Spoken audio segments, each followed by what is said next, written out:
see that. Yeah. That's right there. There's a meteorologist within the National Weather Service chat that is noting that there's a tornado on the ground in Stuttgart. Can you zoom into that on the precision tracker? Sure. You get a good view of it? Yeah, absolutely. A little something right here. Yeah, no reason not to, right? And this, hey, this is exactly why we're doing this. So this way, you know, you guys can anticipate where these are going to go and exactly kind of the information on this, so we can give you that first alert ahead of time. So that skit. Let's see what it says. See what the BTI is. So it's only a 2.6, which is interesting. You know, that's a pretty low number, but this is also starting to go a little bit further away from radar sites, whether it be the one in Little Rock or the one that is in Memphis here. So the numbers that are on this is moving to the east at about 35 to 40 miles per hour, and it does have a pretty big top at about 3,700 feet or so, or 37,000 feet rather. There's likely some small hail in there as well. Let's see if we have the rotation detector. It's not picking up anything too terribly ominous right now. And a lot of these tornadoes that are going to form along this given line, they're going to be quick little spin-ups. They'll spin up, spin down, spin up, spin down.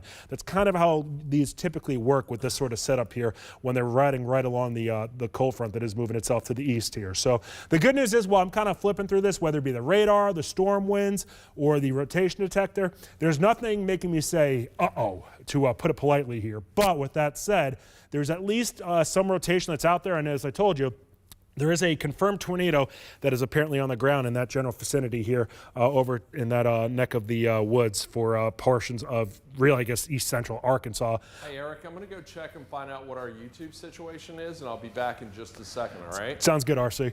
All right, so let me kind of give you that wide view of pictures because, hey, Ron's got to do chief meteorologist things, so let me take it on over here. So hopefully you're having yourself a fantastic Sunday evening. It is now 6:12 here on Sunday evening. I'm meteorologist Eric Brill. Been going back and forth with Chief Meteorologist Ron Childers here at Action News 5 in the Mid-South here in Memphis, Tennessee. We do have a tornado watch that is in place for the entire Mid-South. That's pretty much everybody that would be here until 11 o'clock this evening. Now, we do have a line of showers and thunderstorms that is starting to move through the general northeast Arkansas and eastern Arkansas corridor, and we actually do have our first severe thunderstorm warning that does capture some of our communities here in the Mid-South, including portions of Poinsett and Mississippi counties within northeast Arkansas, as well as into the Missouri Boot Heel. Now, the National Weather Service did know that these are warned for the potential of 60-mile-per-hour winds as well as 1-inch in diameter size hail. Let me dive you guys a little bit closer into here so you could see what we have going on. So this orange box that you see blinking on and off, that's where the severe thunderstorm warning is right now. And yet again, it does include Poinsett County as well as into Mississippi County and into the Missouri Boot Heel. When I turn on some of the different sort of technology that we have here at Action News 5 with the precision tracker, the rotation detector doesn't look too terribly ominous, so that's obviously a good thing. When it comes to the winds, we certainly do have some stronger winds that are around right now. And let me turn it on. So if you see me bouncing these colors back and forth, this is kind of in a funky area when it comes to our radar sites. There's one that is in Columbus, Mississippi. Of course, that's way too far away from here. There's one in Little Rock, one in Memphis, and there's another one that is in Paducah. So there's a little bit of a notch, it looks like, trying to poke itself out just to the south of Jonesboro here. So right along the Poinsett and Craighead County line. Going to keep an eye on this one here, and this moving itself off to the northeast here. Could have a little bit of rotation within it, and the rotation detector's picking something up. So that's one. Keep a close eye on Wiener. Yeah, without a doubt. That's probably, yeah, Wiener, Arkansas. Let's see if we have anything popping up with the debris detector. Doesn't look like it, but there's something out there, Ron. I think you're seeing that as well. I think we're seeing straight line wind really start to develop on that. Yeah. You know, I think we are. And hey, the National Weather Service noting just now that they're going to up this big warning that does include portions of Poinsett County, as well as Craighead County and Mississippi County, as well as the Missouri Boot Heel, up to 70-mile-per-hour winds. So that's going to cause damage if this ends up verifying here. And this is, let's see, the National Weather Service just updating this right now, saying it's moving to the east now at 60 miles per hour. So this is scooting itself pretty quickly. So when we're talking about this having 60-mile-per-hour winds, or 60-mile-per-hour forward speed and 70-mile-per-hour winds, I do want to explain the difference difference with that here just a little bit. Let me just pop that up for you so you can get a good idea where this could be impacting. So Paragoula by about 6:20 or so. We're looking over towards the Rector area by 6:27. Bay, Arkansas by 6:31. Lake City by about 6:34. And don't forget that Bay and Lake City areas, those are a couple areas that were hit very hard by a tornado going back to April of 2025. And unfortunately, that's an area that's been hit a number of times here over the past few years. But when I'm talking about the forward speed, just imagine if you're in a car driving from A to B. That's what the forward speed is. It's at 60 miles per hour.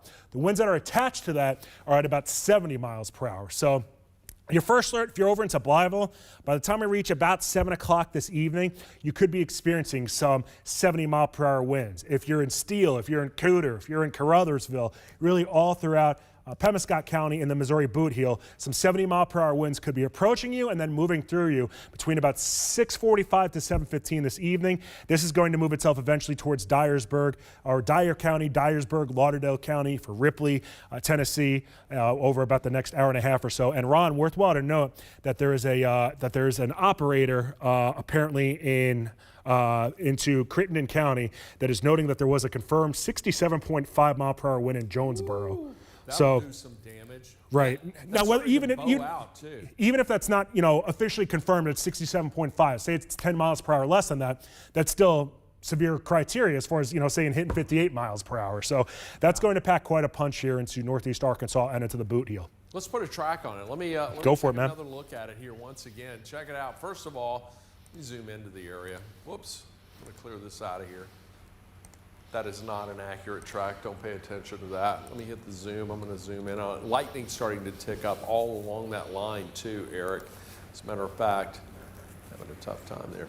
Here we go. Let's take a close look at this. So northeastern Arkansas, again, a little bit of a bowing segment that's right there. I was watching this area that's right here, and that is because, do you see this?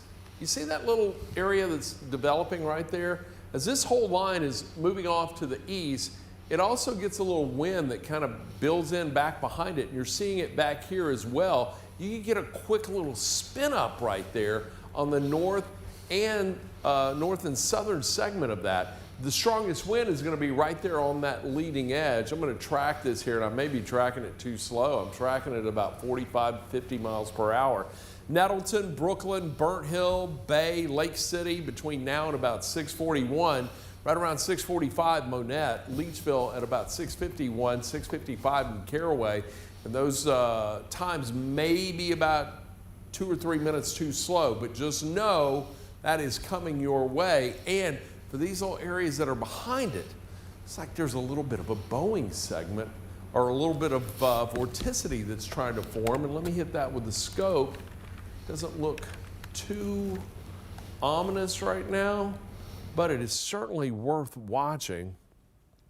Let me clear this off, and I'm going to take a look at this little area that is just to the south of it, right here. Let me see this. Nothing significant, but I tell you what, can you see where that wind is right there? Look, that's the line. Right that makes sense with Jonesboro being right in that path of 68 miles per hour. Big time. What about the hail potential in this? Just to check it out. No hail. It is heavy, very heavy rain. Spectrum width. This is indication of turbulence within the atmosphere where you've got warm air rising rapidly, cold air falling rapidly. And look at that line right there. You can see the greatest amount of turbulence right there on that leading edge. What about rainfall rates? Let's find out, because it was coming down pretty heavy. You get just to the southwest or northwest of Jonesboro, 5.2 inches per hour. Back there around near the Poinsett Craighead County line, about 5.5 inches per hour. There could be some localized flooding as this is moving on through. And again, it is coming through quickly. This is just the last hour. So right around 5:18, it was here around Batesville. Here we are now at 6:19, and it is entering Jonesboro, coming down pretty good. I see a couple of new skits on there. Any new info on that, Eric? So I ain't gonna lie to you, Ron. Right now, I'm trying to figure out where William Frog is right now, our storm chaser, because he's about to pass a water tower. So I'm trying to hope that if I could look at that water tower close enough, that I could figure out where he is. Yeah, he's a local storm chaser around the area. He is always so kind and generous to allow us to observe the feed, his live feed, as he's going through storms. Speaking of storms, this little area back here, right around Forest City, that's And Ron, packing a punch. The water tower, I'm not sure where he is exactly, but the water tower that he just popped up, and actually I could turn around and put this in the monitor behind me here. The water tower that I did see him go by, it was in Monroe County. So let me text him and see where he is. Yeah, Let's shoot him no a text. reason not to, right? Yeah. Let me pop this up right before you take that full, Marvin, so we can see what I'm looking at here. So as noted, this is William Frog. He's been chasing storms for Action News Live and tag teaming it with Ron Childers for quite some time. Looks like we just passed Highway 79 here near Monroe County. So I guess he's kind of headed towards that storm that's obviously a little bit further to the south right now. And it does make sense that he's doing that. So right now it looks like he has some ominous clouds going on. Okay, so from what I'm seeing on this, he's near 79 and 49 here into Monroe County. And I'm going to assume that he's probably headed more towards the southwest than anywhere else. Have one more sign that's on the right-hand side that I want to take a look at and see exactly where he's at. So let's see. Marvell. It looks like it's 10 miles from Marvell. He said he's almost to Marvell. Okay. Then, just as you said that, he texted me that he's almost to Marvell. Gotcha. Okay, so now we have a good idea where he is. And the reason why I want to tell you about this is because if we see any sort of ominous imagery that he's able to pop up here, it gives you guys the ground truth that what we're talking about, what we're tracking here on radar, that there's some reality to it as well. So this way, if you see the visual image of if it's hail, if it's really strong winds, if it's a tornado, that you could see it for yourself and really make those true proper preparations. So hopefully that gives you a little bit of help here to see exactly what we have going on here when it comes to any sort of chaser that we're following here and William Frog. So New warning just issued. Did you see that? no, I did not. Hey, got it. Go for it, Ron. Let me hit it. So this just now came in. Here we go. New severe thunderstorm warning. I'm going to pan this down just a little bit because this is for Poinsett, Cross, and St. Francis counties. Let's give you a little info on this. Severe thunderstorm warning, by the way, but just keep in mind there's a tremendous amount of shear in the atmosphere, so any segment of this line could start spinning quickly. So Crittenden, Cross, Poinsett, St. Francis counties included in this severe thunderstorm warning, and they're saying tornado possible. Again, the potential for a little spin up along that line that's going to go until 7:15 this evening. So let's do a couple of things. First of all, let me clear this off of here. Let's take a closer look at this line itself. And look, that line extends all the way from really central Poinsett County down through St. Francis County. But it is this line that's about to enter that the National Weather Service is tracking, or basing that warning on. So I tell you what, I'm going to track it from this portion of the line itself, and then we're going to come through and just kind of take a closer look at it. And I'm going to follow. Wow. I'm going to take it out past the polygon because that's coming into Memphis at 8:03. Hey, Ron. You seeing something? You might have to adjust your speeds on that again. The National Weather Service saying this is moving east at 70 now. Get out. That whole line is moving. Yeah, that's what they just alluded to that. Okay, let me clear this off. Marvin, pop me back up full. Let's do this. Let me put a loop on it. And like I said, that's the forward speed. That's not just the.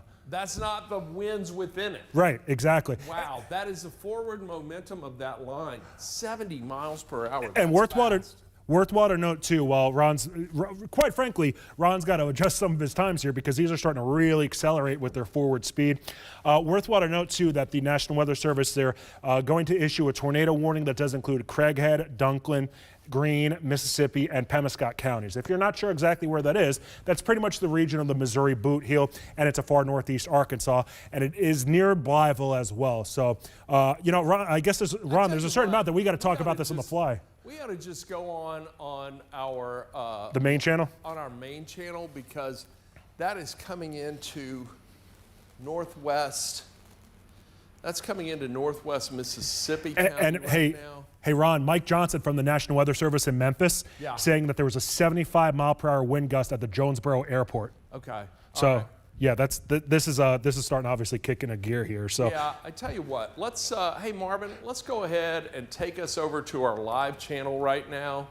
And let's go ahead. What do we have on television at this time? It looks like it's a preview of the basketball, of the Warriors and the Knicks right now. All right, so we are going to go ahead and interrupt that, and we're going to take it onto our live channel right now. So guys, give me a heads up when you've got that. All right, so good afternoon, everyone. I'm meteorologist Ron Childers. Meteorologist Eric Brill and I have been tracking storms on our digital platforms, but just moments ago, National Weather Service issuing a tornado warning. This is for northeastern Arkansas, but it also encompasses a small portion of Mississippi County, just to the west and north of Blytheville. However, a whole line of storms is coming into the Action News 5 coverage area, and we've got severe thunderstorm warnings that extend really along and west of the Mississippi River, and this is going to be impacting the Memphis metro within the next hour as it moves on through. So just to walk you through what we're dealing with right now, we've got the tornado warning that's in effect currently. That is going to go, let me clear this off. That tornado warning is for Craighead, Dunklin, Mississippi and Pemiscot counties, Mississippi and Pemiscot in the Action News 5 coverage area. That's going to go until 7:15 tonight. Then just to the south of that, we've got another severe thunderstorm warning. This is for Crittenden, Cross, Poinsett, and St. Francis counties.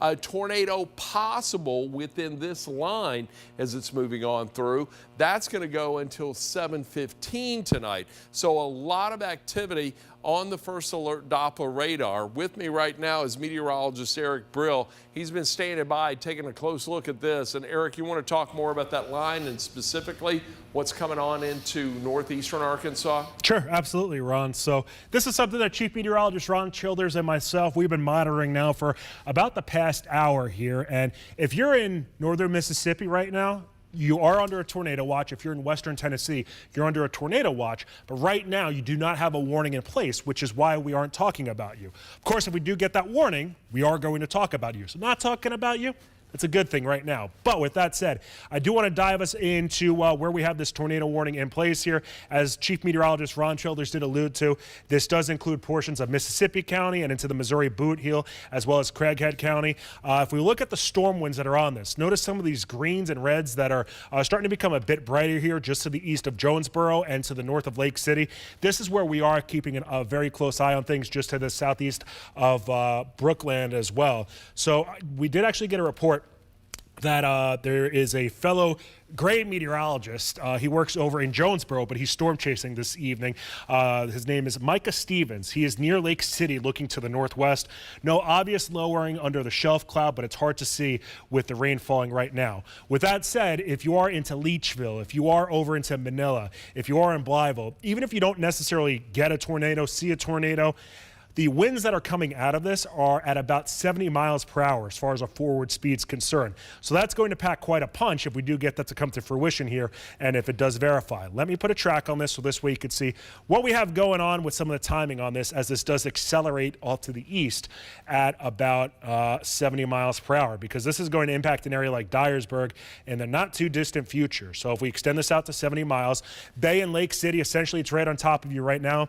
Monette by 6:35, Leachville by 6:40, Hornersville, this is talking the Missouri Boot Heel now, at about 6:45, and Manila into northern Mississippi County by about 6:45. Dyersburg, you're looking more in the range of about 7:15 to 7:30. So here's your first alert. If you are into Halls, Dyersburg, over into New Bern, Dyer County in northwest Tennessee, here's your first alert. Really by about 7:15, you better make sure you're in that safe place because these are accelerating to the northeast and east at about 60 to 70 miles per hour. Aside from that here, as far as what we have going on here for the wider view across the Mid-South, tell you what, Ron, as far as some of these showers and storms along the Mississippi River that are into Phillips County, Tunica County, Coahoma County, they're starting to fire up and become a little bit stronger as well. So this is really the start of this event unfolding here. And the good news is this is going to be long out of here by midnight and well before midnight for that matter. But we've got to get through the next few hours. Yeah, that's right. This is a fast-moving line of storms. It's going to hit quickly and it's going to hit hard as it's coming on through. Tornado watch in effect for the entire Action News 5 coverage area. It's going to go until 11 o'clock tonight, but I think the storms are going to be out of the Action News 5 coverage area just before 11. So this is what our first alert Doppler radar looks like right now. A lot of activity. Tornado warning for northeastern Arkansas, Missouri Boot Heel. We've got 2 warnings here, severe thunderstorm warnings, mainly along and west of the Mississippi River. But let's put future casts on this. And and advance it forward. It's got a good handle on things, and from now until about 7 o'clock, that line's going to be entering the Memphis metro and starting to push to the east. Along the leading edge, that's where we're going to see the greater threat for strong winds. We could see gusts of 60 to 70, possibly as high as 80 miles per hour. That could bring with it widespread power outages between now and about 7 o'clock tonight. Along that leading edge, that's where we could see some quick spin-ups as well. The threat for damaging wind, straight line wind, is higher than the tornado threat. And the thing about the straight line wind is it could really pack a punch to a larger area as opposed to any tornadoes that may develop. So the tornado threat's still significant, but that straight line wind damage could really impact multiple communities, especially the Memphis metro. So I want you to take time now to make sure your phones, your tablets, your laptops, whatever, have a full charge. Plug them in before the line gets here. Now from 7 to 8 starts to make a move to the east and getting a little more organized. There's a lot of instability along and east of the Mississippi River, and this line will likely continue to push east, and especially into northeastern Mississippi and areas along and just to the west of the Tennessee River Valley could continue to be dealing with this. By 9 o'clock, the bulk of the activity starts to make a push to the east into Middle Tennessee, northeastern Alabama. It looks like the severe aspect of this will be just outside the area,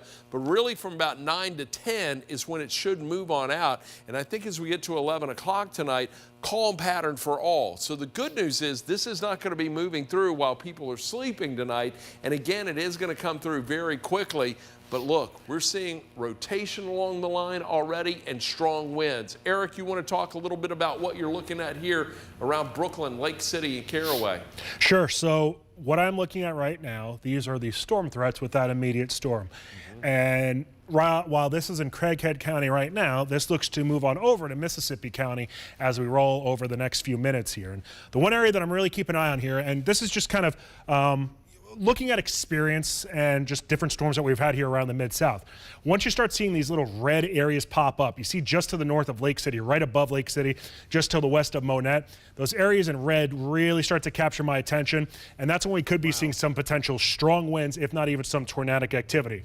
So this is indicating that there could be some 70 mile per hour or less winds around in that given location. But if you turn on the storm winds here, you see some of these greens and reds that are right next to each other, and quite frankly, they're pretty bright. Once we start seeing that, that gets our attention. And the rotation detector, it's been going back and forth between having some strong rotation and some extreme rotation. I'll loop this back and forth for about the past 5 to 10 minutes. And notice some of those yellows that have popped up too just to the north of Lake City. So this is at the least packing a punch with some very strong winds. Excuse me. So here's your first alert. If you're in Leachville, if you're in Blytheville, if you're in Monette, if you're in Manila, if you're in the Missouri Boot Heel, get into that safe place right now inside of your house. Put as many walls between yourself and the outside world. Once you do get that notification from the First Alert weather app indicating a tornado warning, you want to put yourself in the interior portion of your room. Put as many walls between yourself and the outside world. Get on the lowest level. That's always going to be the safest portion if you are under a tornado warning. If you're in a mobile home right now, and say you're in western Tennessee, if you're in northern Mississippi, this is when it's a good idea to try to find that tornado shelter that is nearby. Fortunately, right now into western Tennessee and into northern Mississippi, we don't have a tornado warning or severe thunderstorm warning in place, but we do have a tornado watch in place. That means that conditions could allow for a tornado to develop. So right now, that's what you really want to do. Get into that tornado shelter right now if you're in northern Mississippi or western Tennessee, because Ron, this is obviously packing a bit of a punch right now. It seems like there's a little bit of discussion right now if that tornado was or is on the ground into northeast Arkansas.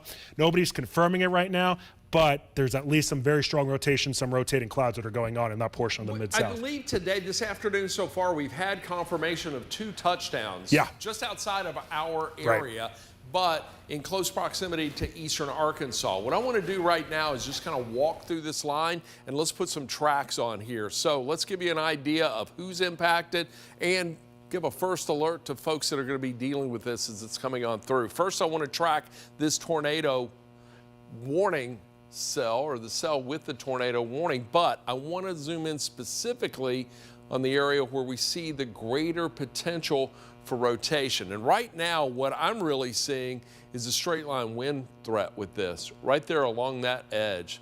So I tell you what, as opposed to tracking it from a tornado aspect, I'm going to put a more wide track on that, and let's clear this off. Let's go back to that, and I'm going to track basically the line itself, all right? So just here through the tornado warning, let's track it off to the east northeast. Lake City 634, Leachville 641, Manila 649. Then it moves into Big Lake at about 653, 704 into Blytheville, 706 into Cooter.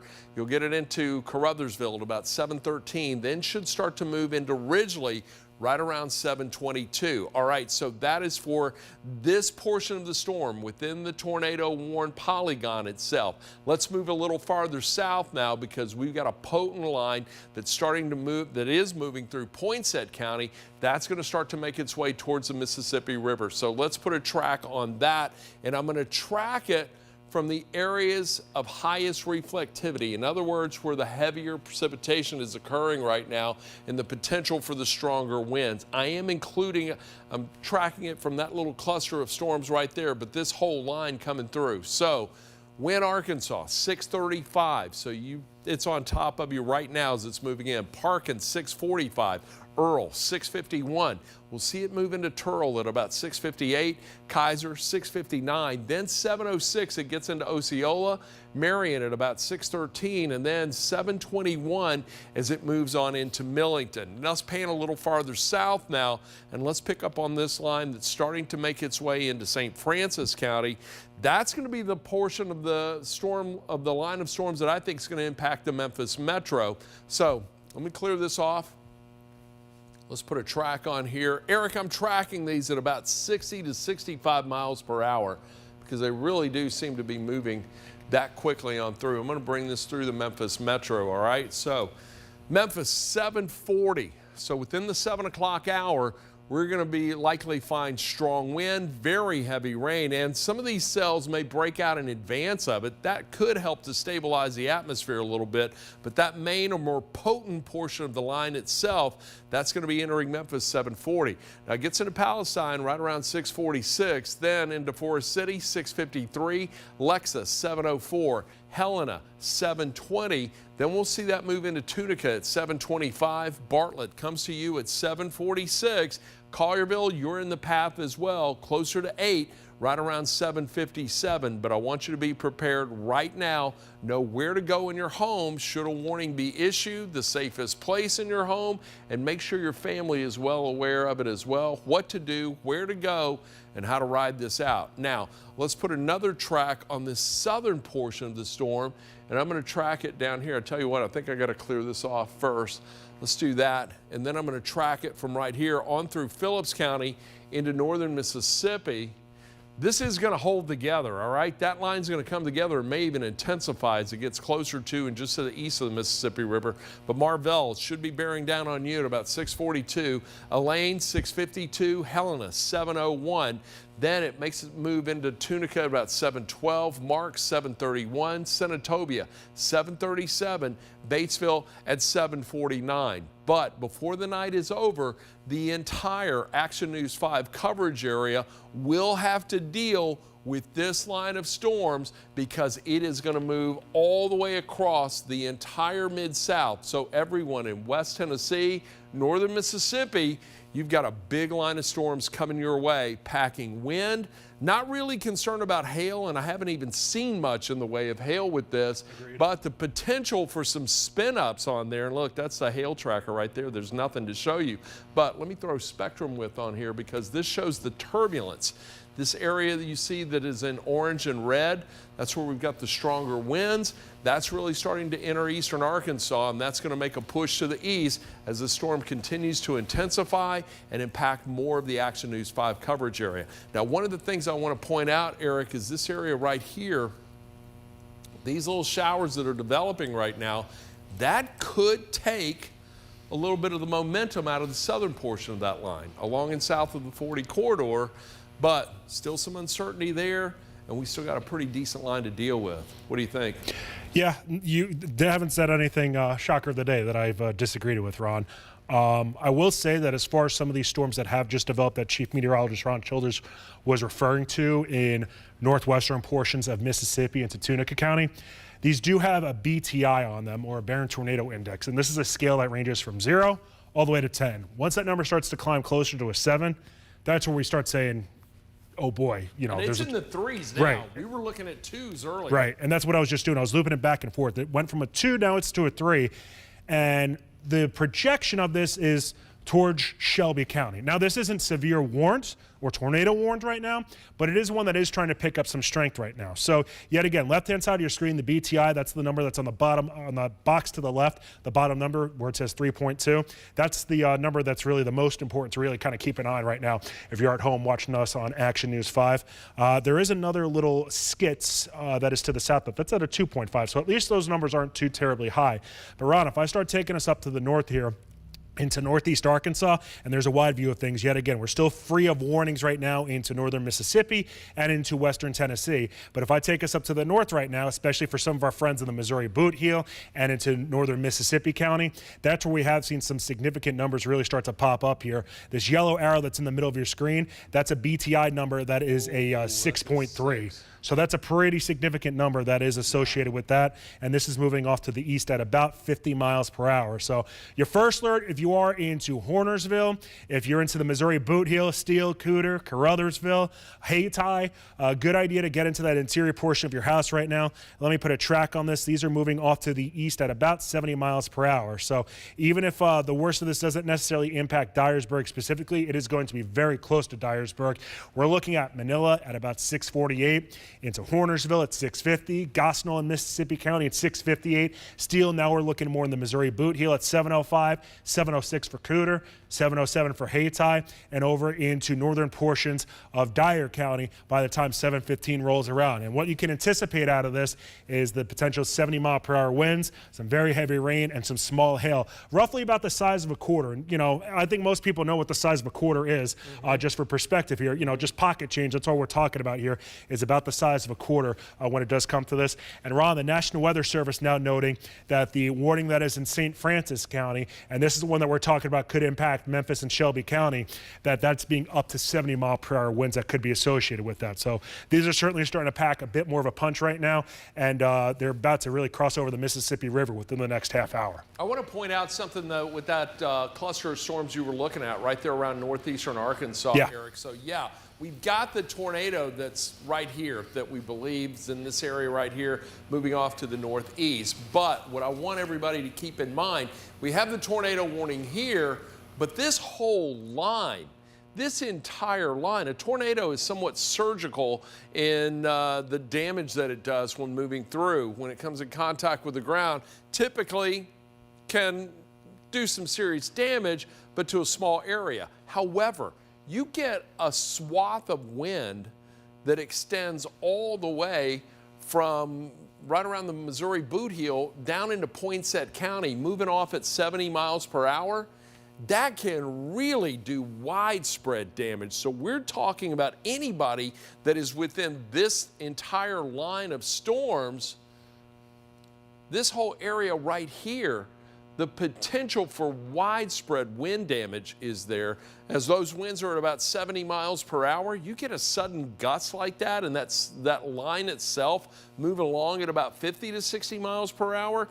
That is theoretically 130 mile an hour winds with the storm relative velocity on this. So we want to watch that very closely, as that could really do some serious damage. So Leachville, the line itself coming through 642, Big Lake 650, then into Gosnell at 659. Should see it move into Blythefield at about 702. And Blythefield, you're just to the south of where that rotation is, but the winds within the line itself are certainly going to impact you and bring with it the potential for widespread damage. 707 into Osceola, 717 into Caruthersville, 719 into Booth's Point, and then 727 into Art. So again, you can see little spin-ups anywhere along that line itself from north to south, but it is that whole line moving off to the east, that could really do some widespread damage with that. So that's what we want to watch closely. I want to take a quick check of what's coming into the Memphis metro right now, because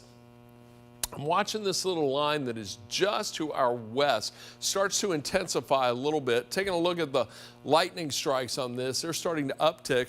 Got about 31 strikes of lightning. Doesn't seem overly impressive, but as we put this into motion, a couple of things I want to point out here. Look at this. So the line itself is coming west to east, but you've got this southwest flow that it's intersecting with. And then where you get where that comes together, that's where we could see some spin developing. That's why we want to watch this very, very closely. So let me stop it quickly. Let's put a track on it.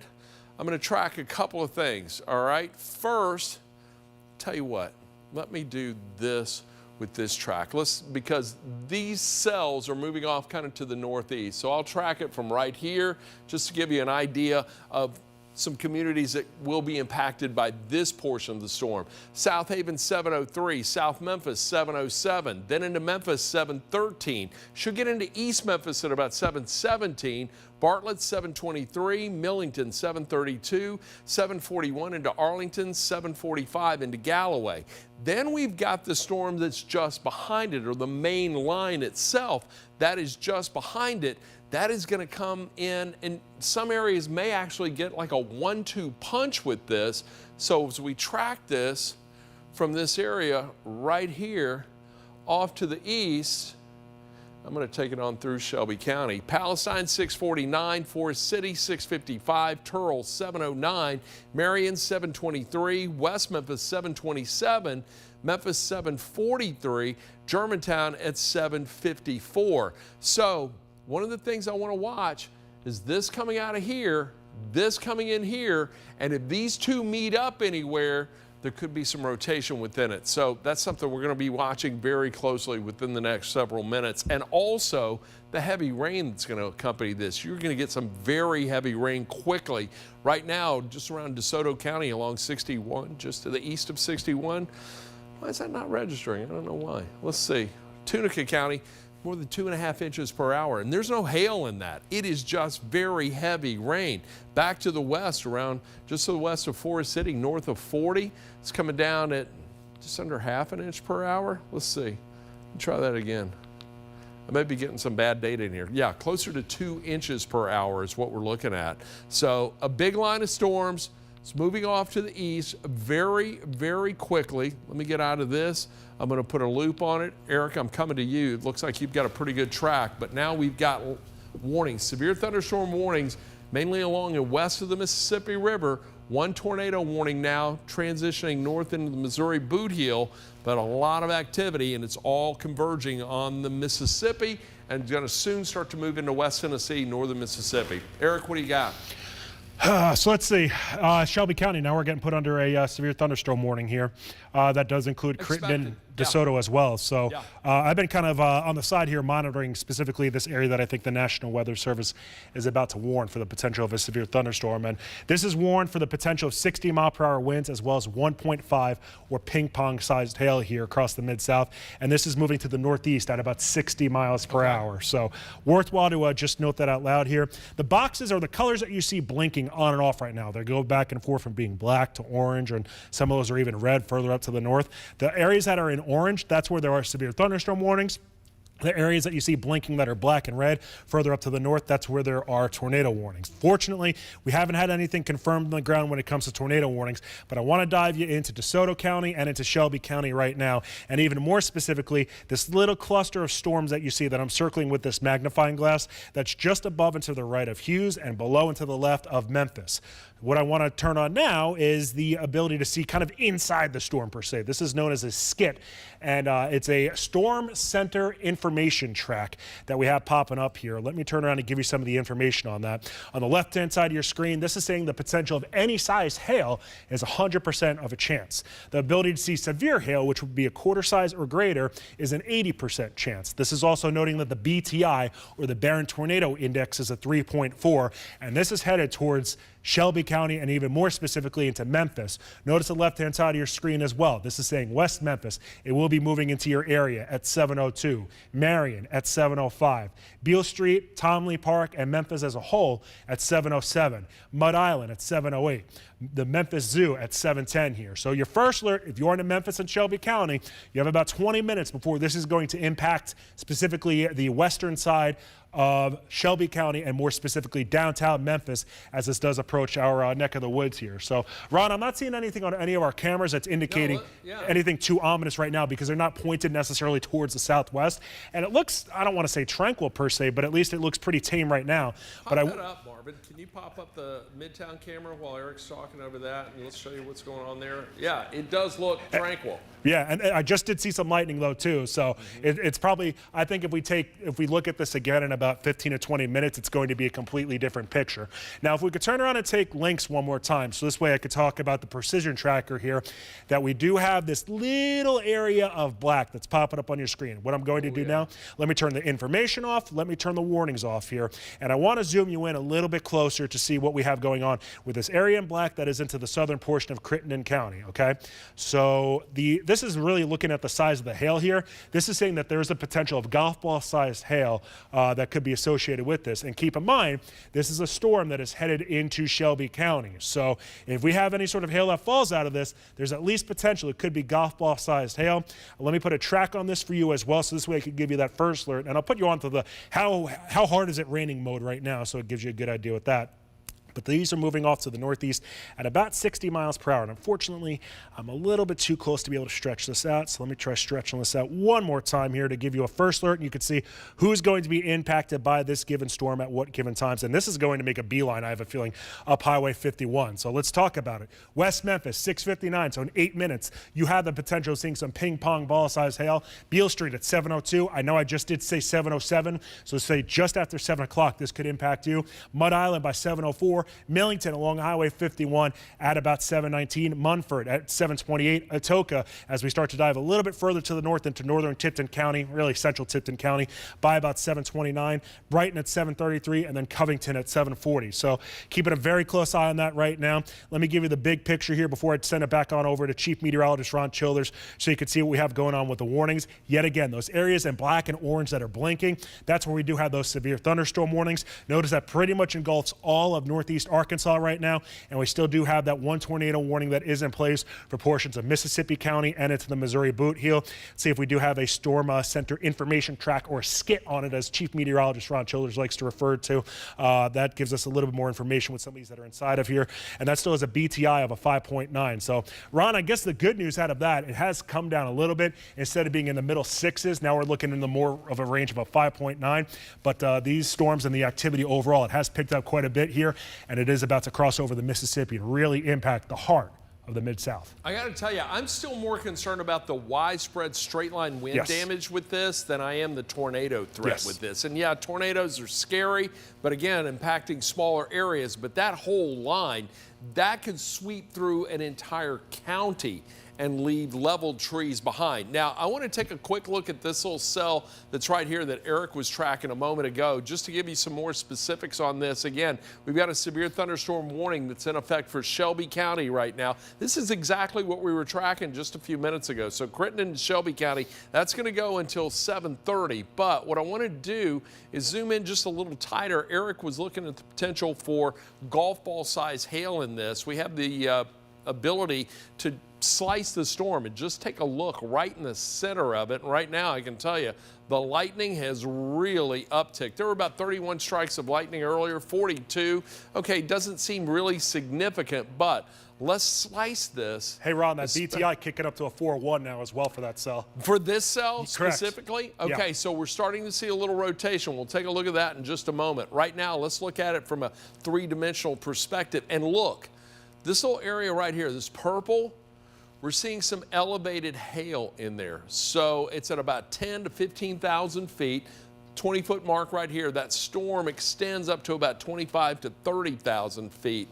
But there is some hail in there. The big question is this actually making its way to the surface? So let me hit this quickly. think I can do this. And then let's just move this and see if any of that is coming down to the ground. It looks like, yeah, there may be some actually reaching the ground with this, Eric. So just to the west of the river, right around President's Island, looks like there may be some decent sized hail in there. So that's what I'm looking at there. Let's go back to the home view on this quickly. I'm going to zoom back in one more time, and then I want to take a look at the wind potential on this, because look, that little cell is looking ugly. Here we go. Spectrum width, I'm looking for turbulence. Basically, warm air rising, cold air descending. It doesn't look suspicious or anything alarming right there, but let's put the scope on this and let's look for rotation. What I do see are a couple of little pockets of strong wind. There's one right there. Looks like there's another one right there, and even some wind trying to develop back here around Hughes. That's all moving off to the north and northeast. So with that, let me go ahead and put a track on this. This is a portion of the storm I'm going to track. This is what we were talking about moments ago.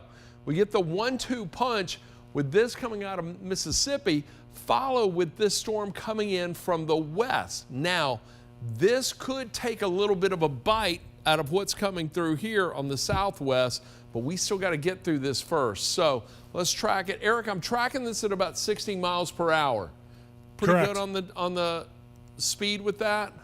Correct. I'm just going to take it into southern Fayette County because I want folks up around Munford, Atoka to know what's happening. So 656 moving into Memphis. In other words, should be right there inside the 240 loop or starting to make its way into the Whitehaven area at that time. Already getting rain, but the heavier precipitation making its way right around 7 o'clock. Then Raleigh, 707. It's going to move into Bartlett at about 708, 716 into Millington, Rose Market, 720, Atoka, 725, Munford, 725 as well. As this line moves off to the north and northeast, it's kind of going in that direction right there, but then we've got this line coming in behind it, and we can find some strong wind. As a matter of fact, just looking over at this little cell over here around Forest City, where we still have a severe thunderstorm warning for that cell right there, as that's starting to make its way towards Forest City.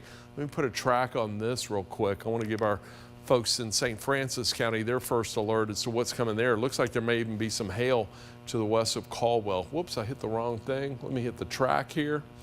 And let's do this. We'll go all the way down to Palestine, take it off to the east. So Redfern, 657, Meadow Cliff, 658, Forest City, 7 o'clock, Crow Creek, 703. Then it moves on into Madison right around 704, should get into Widener at around 706, Hicks Station 708, 709 into Gladden. And Eric, just checking out the hail tracker, looks like there may have been some decent sized hail with that west of Caldwell. Less than half an inch, about 1/3 of an inch, but some decent sized hail nonetheless. So that portion of the storm making its way along and just to the north of the 40 corridor, this whole line moving to the east. And I think now I just saw the tornado warning extended into West Tennessee. So now we have 2 tornado warnings that are in place, or I guess actually it's more than that. Ron, if you want, if you were going to put a track on that real quick. Yeah, let's do it. Marvin, come back to me. So there's the 1 tornado warning that is in place. It does include Mississippi, Lauderdale, Dyer, and the Missouri Boot Heel. And there's another one that's down to the south into Lee and Phillips counties as well. Okay. Oh, so we've got another one. I've got this one that's moving through the Missouri Boot Heel just to the north of that, Dunklin, Mississippi, Pemiscot County. But right now, the tornado warning, this is coming on through Mississippi County right now, Dyer, Lauderdale, Mississippi, Poinsett County. So I'll tell you what I'm going to do. I want to track the whole line itself, all right? So let's just track it from right here. Tornado warn portion of this storm coming on through. Gosnell, 701. So you're about 4 minutes away. Get in your safe place right now. Blythehill, 705. Caruthersville, 714. Ashport, 722. Dyersburg, 734. Should get into New Bern at about 740, Madison Hall 747, Dyer at 757. I am tracking the entire line, all right?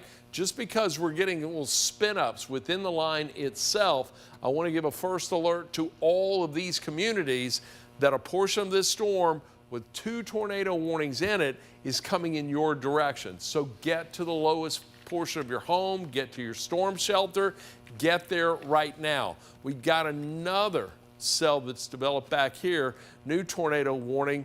That's just been issued.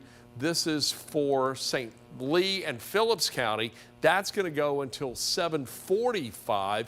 Let's just take a look at the scope with this to see if we can see any significant rotation. And yeah, I see it right here.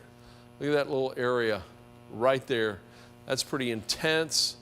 Let's put a track, and I tell you what, I'll track 2 tracks on that. I'm going to track it from the area of rotation just outside of the polygon itself. So Marvell 707, we're tracking this area of rotation where the potential tornado is right now. And Eric, I believe it's a Doppler radar indicated? Correct. All these are Doppler radar indicated. So 719, Lexa, West Helena, 727. Then moves on into Helena, 731, Austin, 742, Tunica, 748, Tunica Resort, 756, and Crenshaw, right around 801. So that's for this little portion right here, but let's clear that off and let's track that whole line because that extends from right here all the way down. I'm going to take that into northern Phillips County and push it off to the east. So these are communities that are going to be impacted by this entire line of storms that's coming on through. Mariana 704, West Helena 713, Helena 716, Tunica 727, Tunica Resort 730, Arca Butler 742, Hernando 749, and Senatobia 754. So that portion of those storms moving into northern Mississippi, but also this area right here could be taking a little bit of a bite out of what's coming along and south of the 40 corridor. It's going to be interesting to watch that to see if these storms either diminish in intensity or if we see these storms start to ramp up in intensity. What are you looking at right now? You've got the winds on there, Eric. Pretty good view, huh? So I've been, no surprise, kind of just looking at a bunch of different things while you've been cooking over there, Ron. Tip of the cap to you. We've been hearing a lot of thunder, and I've been seeing some lightning on our camera here in Midtown Memphis. Yeah, let's go to the Midtown camera if we can, so we can see what we have going on. I know right now it doesn't have any sort of. There you go. There's your lightning that's popping up there. And while this storm doesn't look like it's going to specifically move over Midtown Memphis, if you're in downtown Memphis, I'd imagine it's pretty noisy on you right now because that storm, it's right on top. If you're over near the Love's truck stop in West Memphis right now, really anywhere into West Memphis right now, we are seeing some pretty significant rain and some lightning that's popping up out of this. If we jump on over to Link, see what we have going on here with the precision tracker radar. Right now, this is just looking at the plain radar, no warnings on it. But once I start to pop up the warnings, you see this blinking like it's Christmas time right now with those oranges indicating some severe thunderstorm warnings, those reds indicating tornado warnings. And right now we do have 3 tornado warnings that are in place here for the Mid-South, including one that is into Mississippi County as well as Dyer County, the Missouri Boot Heel, and Lauderdale County. The good news is with any of these tornado warnings, we haven't had anything confirmed on the ground, but some very, very strong winds are coming out of this. Notice the areas that are in red that are on your screen right now near Blytheville. That's an indication of some very strong winds that are moving through really the 55 corridor right now into Mississippi County. Turn around and see some of the information we have on here near Blytheville. This is going to be on top of you very shortly, and these are moving off to the northeast at a pretty quick speed right now. Further to the west, same idea. These are still moving to the east at about 55 to 60 miles per hour. But what I want to do for you right now, these areas that are in red, how strong are some of these winds? Seen a line like that, by the way, in a long time. Yeah, that is true. 70 mile an hour wind line. Yeah. And it's not like this is covering a 5-mile stretch either. This is a pretty long stretch where you see these winds of potentially 70 miles per hour popping up. If we see exactly how long of a distance this is, we'll go pretty much just to the north of Osceola to the Missouri Boot Heel. There's almost a wall of wind that's about 35 miles long that's moving itself to the east. This is going to engulf Dyersburg within the next half hour. So your first alert, if you're in Dyersburg right now, the timing of this, when you can expect this to move into your area. Let me put a track on this with the precision tracker here at Action News 5, moving this off to the east at about really 60 and even faster than that, 65 miles per hour. This is going to be in Dyersburg within the next half hour at 7:32. Notice on the left-hand side of your screen, you see those towns, you see the times that are on the right side of that box.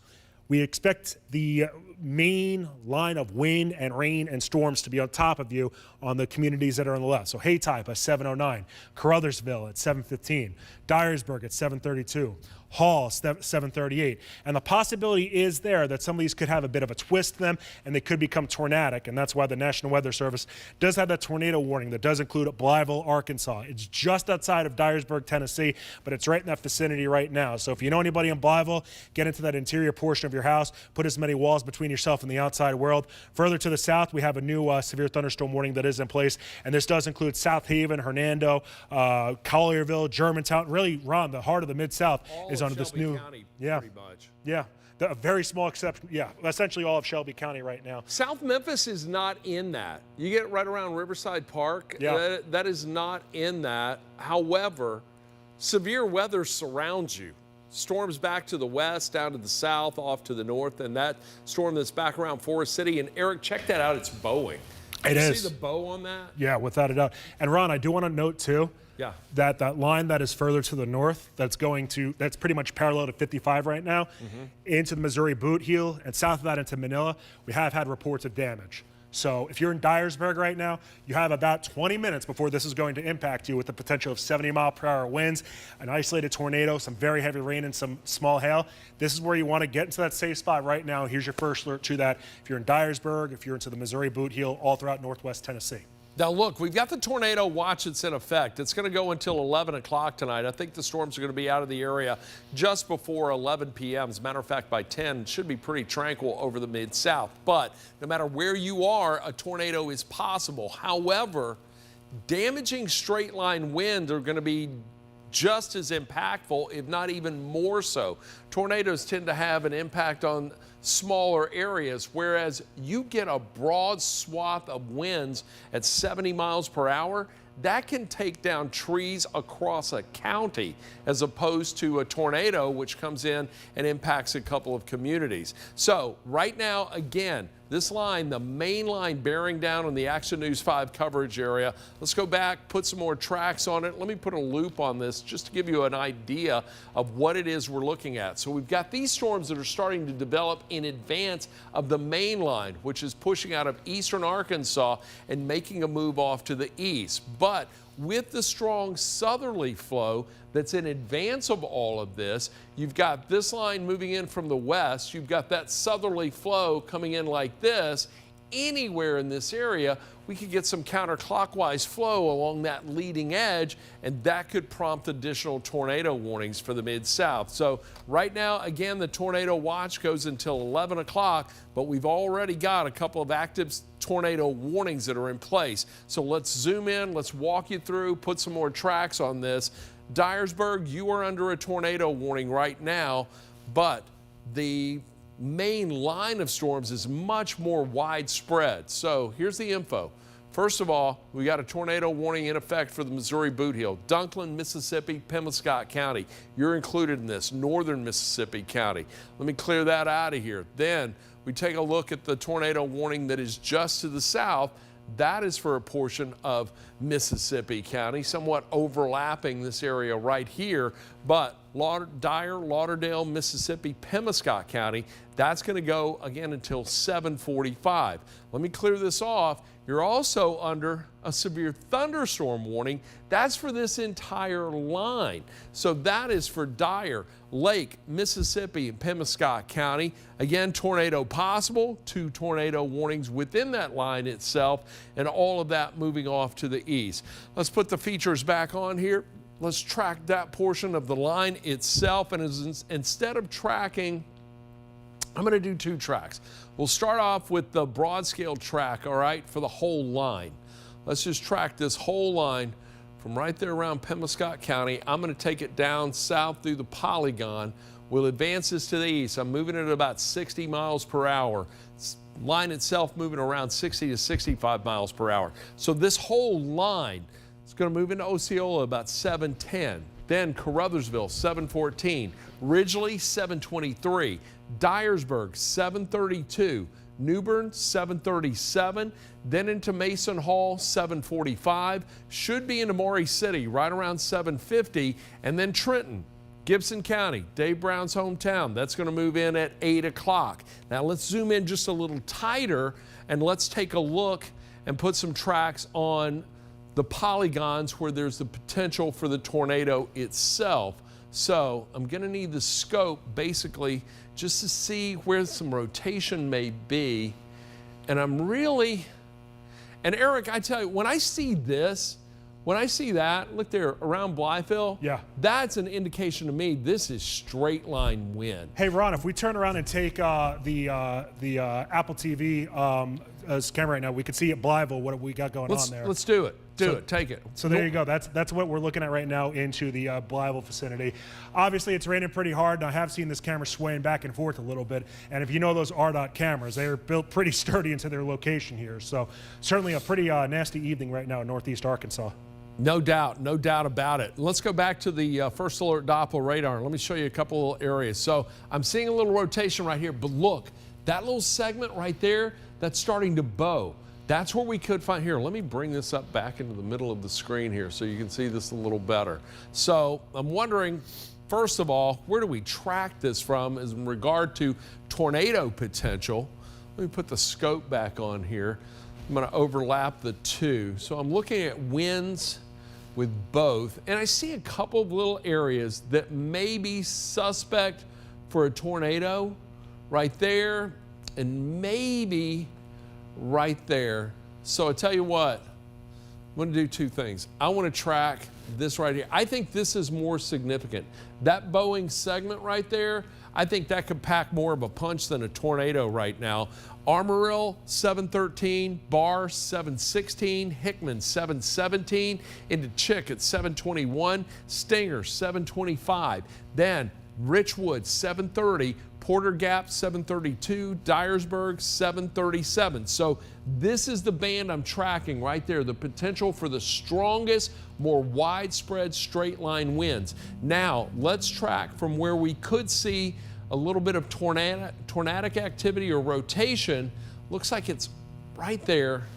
I'm going to track that to the north and east. So Tyler, the potential for a tornado, and I'm looking right here in that area, Tyler 723. Then moves on into Bradleytown 728. Kinfolk's Ridge 733. Big Boy Junction 739. Evansville 745. Dyersburg 748. Bishop 751, 755 into Good Hope. If you are in any of these communities that I have named within this track or the previous track, get to your storm shelter right now. Lowest floor of your home, center of the building, away from exterior walls, windows. Don't try to get a picture of this. Stay away from doors. If you have a storm shelter, that's where you want to be. If not, again, lowest floor of your home and the center. Now, let's track. Let me put this back on here. I think we're about to get some hail over into the South Haven facility. I'm going to throw it to you in just 1 second. I just don't see anything in there that is indicative of tornadic rotation. Agreed. Eric, this is all wind. That is straight line wind. And Ron, that is what, about a 40-mile track right there of just wind. When I was looking at that, it was about a 35-mile stretch of some 70-mile-per-hour winds. And obviously a tornado is not going to be 35 miles as far as the length of it goes, the width of it per se. So that, just imagine if that was an EF0 tornado that was basically 35 miles long. That's exactly what that is. And for those of you in Dyersburg, that is headed towards your vicinity within the next 15 minutes. So we obviously have a number of different severe thunderstorm warnings that are in place right now. There are some tornado warnings that are in place too. The good news is we haven't had any confirmed tornadoes on the ground across the Mid-South up to this point here, but we do have a number of severe thunderstorm warnings. So let's kind of dive into some of those. So this is looking at the wide view of things here across the Mid-South. If you're in northern Mississippi, the activity is starting to pick up, especially into DeSoto County. If you're in Shelby County, same idea as well. Let me give you a little bit closer of a look and give you that first alert here into some of those communities that are seeing some of the worst of it right now. What you're looking at here, these are known as skip markers, and this pretty much gives us a look inside of the storms with the first alert precision tracker. And the BTI on this is the 4.1 right now. That is really between South Haven and Hernando. If we look at some of these other numbers, generally about a 4.1 when it does come to the BTI numbers in DeSoto County. So your first alert If you're in Olive Branch, you're about to experience some very heavy rain, some very strong winds, and the potential of some hail at 7:28. So that is 15 minutes from now. Germantown, 7:35. Collierville at 7:41. Here's your first alert to the potential of some very heavy rain and some hail that is going to be a possibility here. If I turn on what is known as the storm threats here, and usually the areas in green, that's an indication of some rain around. The lighter the green is, the better chance of there being heavier rain. But once you start seeing some of these purples pop up, that's where we could start seeing some small hail around. So notice just to the south of South Haven, the potential for some dime-sized hail to the Horn Lake vicinity and really to the west of Hernando. That's where we could start seeing more in the range of, say, some nickel and some quarter-sized hail that could be occurring. On the north side of Memphis, headed towards the Raleigh-Fraser region, that's where there is also some potential, some smaller hail as well. To the southwest of Millington, to the south of Little John. So if you know anybody into the western portion of Shelby County, give them a first alert, make sure they know what's going on. I'm sure if they've been outside over the past half hour or so, they've been able to hear quite a bit of thunder and maybe see some lightning out there in the distance. And of course, if you do see any lightning, if you hear any thunder, that's when you want to head on inside. That is something you certainly don't want to mess with whatsoever. National Weather Service, Ron, also noting that they're seeing some rotation just to the southwest of Hernando. And don't forget, Hernando is one of those communities that was hit by a tornado going back to, I believe that was May at this point here, might even been early June, and we certainly are going to keep a close eye on that. If I had to guess, the area that the National Weather Service, and this is strictly looking at the radar right now, that they're looking at is just to the south of Dean's Corner. They're going to issue for that. Say it again? I think they're going to get a tornado warning. Yeah, for that. I'd be kind of surprised if they didn't. Go back to that shear tracker. Did you see that? Yeah. It's starting to S a little bit. Yeah. So when you hear chief meteorologists talking about it making a little bit of an S shape, you can make it out a little bit right now. And I know this is kind of a backwards S shape per se, but there's at least that little bit of twist. And once it starts becoming more of an S shape, that's where the potential of a tornado really does start to amplify. Worthwhile to note, Ron, the National Weather Service, they are canceling the tornado warning that is in place for Dyer, Lauderdale, Mississippi, and Pemiscot County. That is that warning that is further to the north. So I believe right now we are still contending with one tornado warning that is into Lee and Phillips counties, but you and me wouldn't be surprised if they do issue that one in DeSoto County here shortly. Yeah, not surprised at all, Eric. And look at this line of severe thunderstorm warnings that are in place right now. We've got the one tornado warning, but multiple severe thunderstorm warnings all along the Mississippi River. And I got to tell you, if you were watching Action News 5 Friday, yesterday with Riley Winch, Sergey Galindo, they were all talking about timing right around 7 o'clock coming along the Mississippi River, and that's certainly what we're dealing with. Again, we've got the tornado watch that remains in effect. This is going to be until 11 o'clock for the entire Action News 5 coverage area, and right now the bulk of it bearing down on the Mississippi River and the Memphis Metro. Let's do a little tour of what we've got working right now. I want to zoom into the area where we're seeing the tornado warning. That's the most intense area that we're watching closely. This is for Lee and Phillips counties. The tornado warning itself, just to give you the info on that, that is in place until 7:45. So we got about another 30 minutes on that. There's also a decent amount of lightning in there. As we take a look at that, about 109 strikes of lightning just on that little cell. Now, let's take a look and see if we can clearly identify any rotation within that. I'm going to hit the scope here. This is basically velocity. When you see the word scope hit right there, that is the wind, speed, and direction. And look at this. We're seeing a little bit of it right now.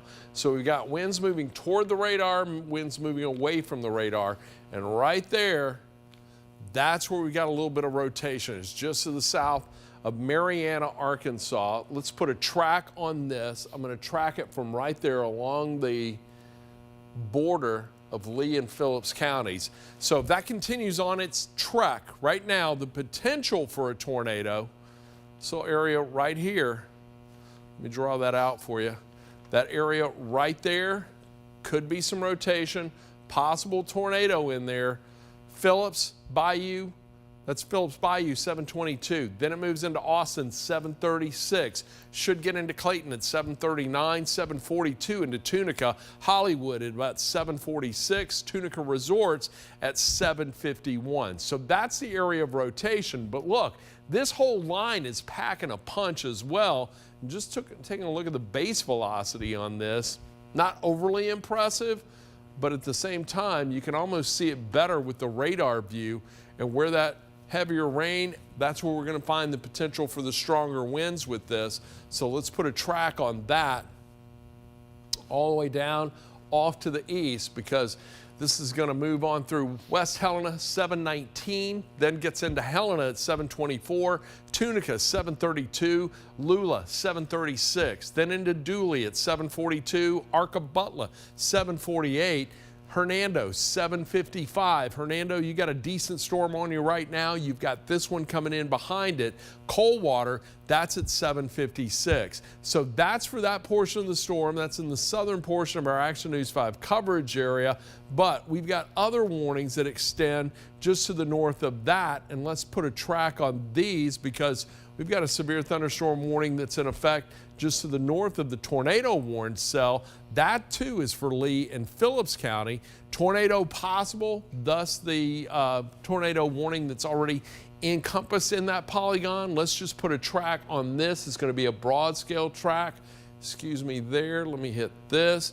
We'll track it from right here around, right there along the Lee and St. Francis County line. That is going to take it into Bricky's, 720, 726 into Council. Then it moves into Austin, 732. Tunica, 734. That's for this line of storms, all right? Then into Banks, 741. Walls, 745. Arca-Butler, 750. Hernando, that comes in at 755. So we cleared that out. Reset the view, take another look, because we've got severe thunderstorm warnings right now. Shelby County blanketed in 2 warnings. We got the one for DeSoto, Shelby, and Tunica. That's going to go until 7:45 just to the north and really along and north of the 40 corridor. That's for Crittenden, Mississippi, Shelby, and Tipton counties. That goes until 8:15. So Shelby County with 2 warnings within it. Let's clear this out. Let's zoom in. Let's put a track on it. Look, I think that everything is going to be fine in the Memphis metro. Once we get past about 8:15, 8:30, we'll be out with the severe weather threat, I do believe. But a couple of areas we're watching. This one right here, and then this one right here. As I put this into motion, I think you'll be able to see it pretty clearly. Look at that cluster of storms. That's moving in this direction, but this whole line rapidly coming off from the east. So I'm going to do 2 tracks on here, okay? Let me clear this off. And then I'm going to track, let me do it, let me hit this first. Bear with me for 1 second here, all right? So I'm going to track this portion right here along this line, and we're going to take it north and east, just like this, all right? Because this cluster of storms, that's going to move in that direction. So Germantown, 722, 732 into Somerville, 737, that gets into Lakeland. Then Arlington, 742, Hillville, 751, Penson, 753, gets into Woodland at 8 o'clock, and then into Jackson at 8:06. So that's for these storms right here that are moving in this direction. Now let's track this portion of the line that's moving in this direction. So let me clear this out. I'm going to go in just a little tighter on this, all right? And let's track from right here. I'm going to track that leading edge of storms, because that's moving off to the east. Eric, jump in here if you see something that I'm not catching. Copy. And then that's moving off to the east. So Memphis, 724, South Haven, 732. That's for this portion of the line itself. Collierville, 748. Somerville, 756.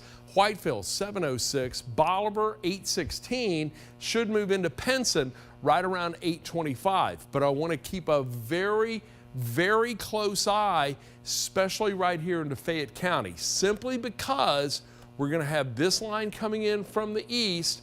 We're going to have this line moving in this direction like this.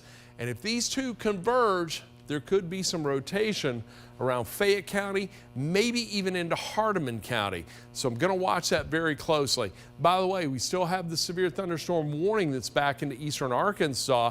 This is for Crittenden, Cross, Poinsett, and St. Francis County. Tornado again possible within the line itself.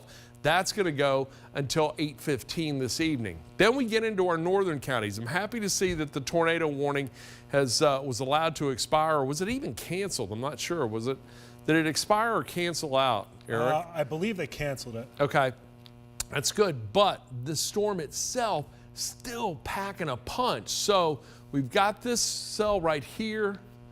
I think I hit this one already. Let me just tap it once again.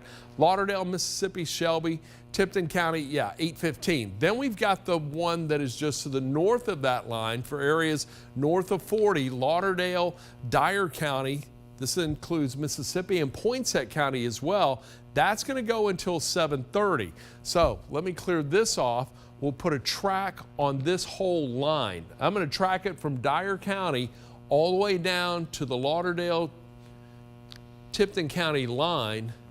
And let's go east with it, because look, this was the portion of the cell right here that we had reports of 70-mile-an-hour winds right there on that leading edge. So Big Boy Junction, 7:30. You could get a sudden gust of wind, 60 to 70 miles per hour. Same for Dyersburg. That comes into you at 7:37. Then it moves into New Bern at 7:42. Should get into Mason Hall at 7:50. Maury City, 7:53. Gets into Trenton, 8:04. Then into Humboldt at 8:11. And we'll see that move on into Milan right around 8:16. So this is what we have working right now. Multiple severe thunderstorm warnings, one active tornado warning, but it looks like that line's starting to get out and ahead of it. But I still want to watch this area right here. And for these storms that are developing and tracking off to the east, coming out of Mississippi into West Tennessee. So that's an overview of what we're dealing with. Eric, what do you got? So, Ron, been kind of looking at a lot of different things here, sort of behind the scenes, as to what we have going on throughout the Mid-South, looking at what the National Weather Service has to say about different things.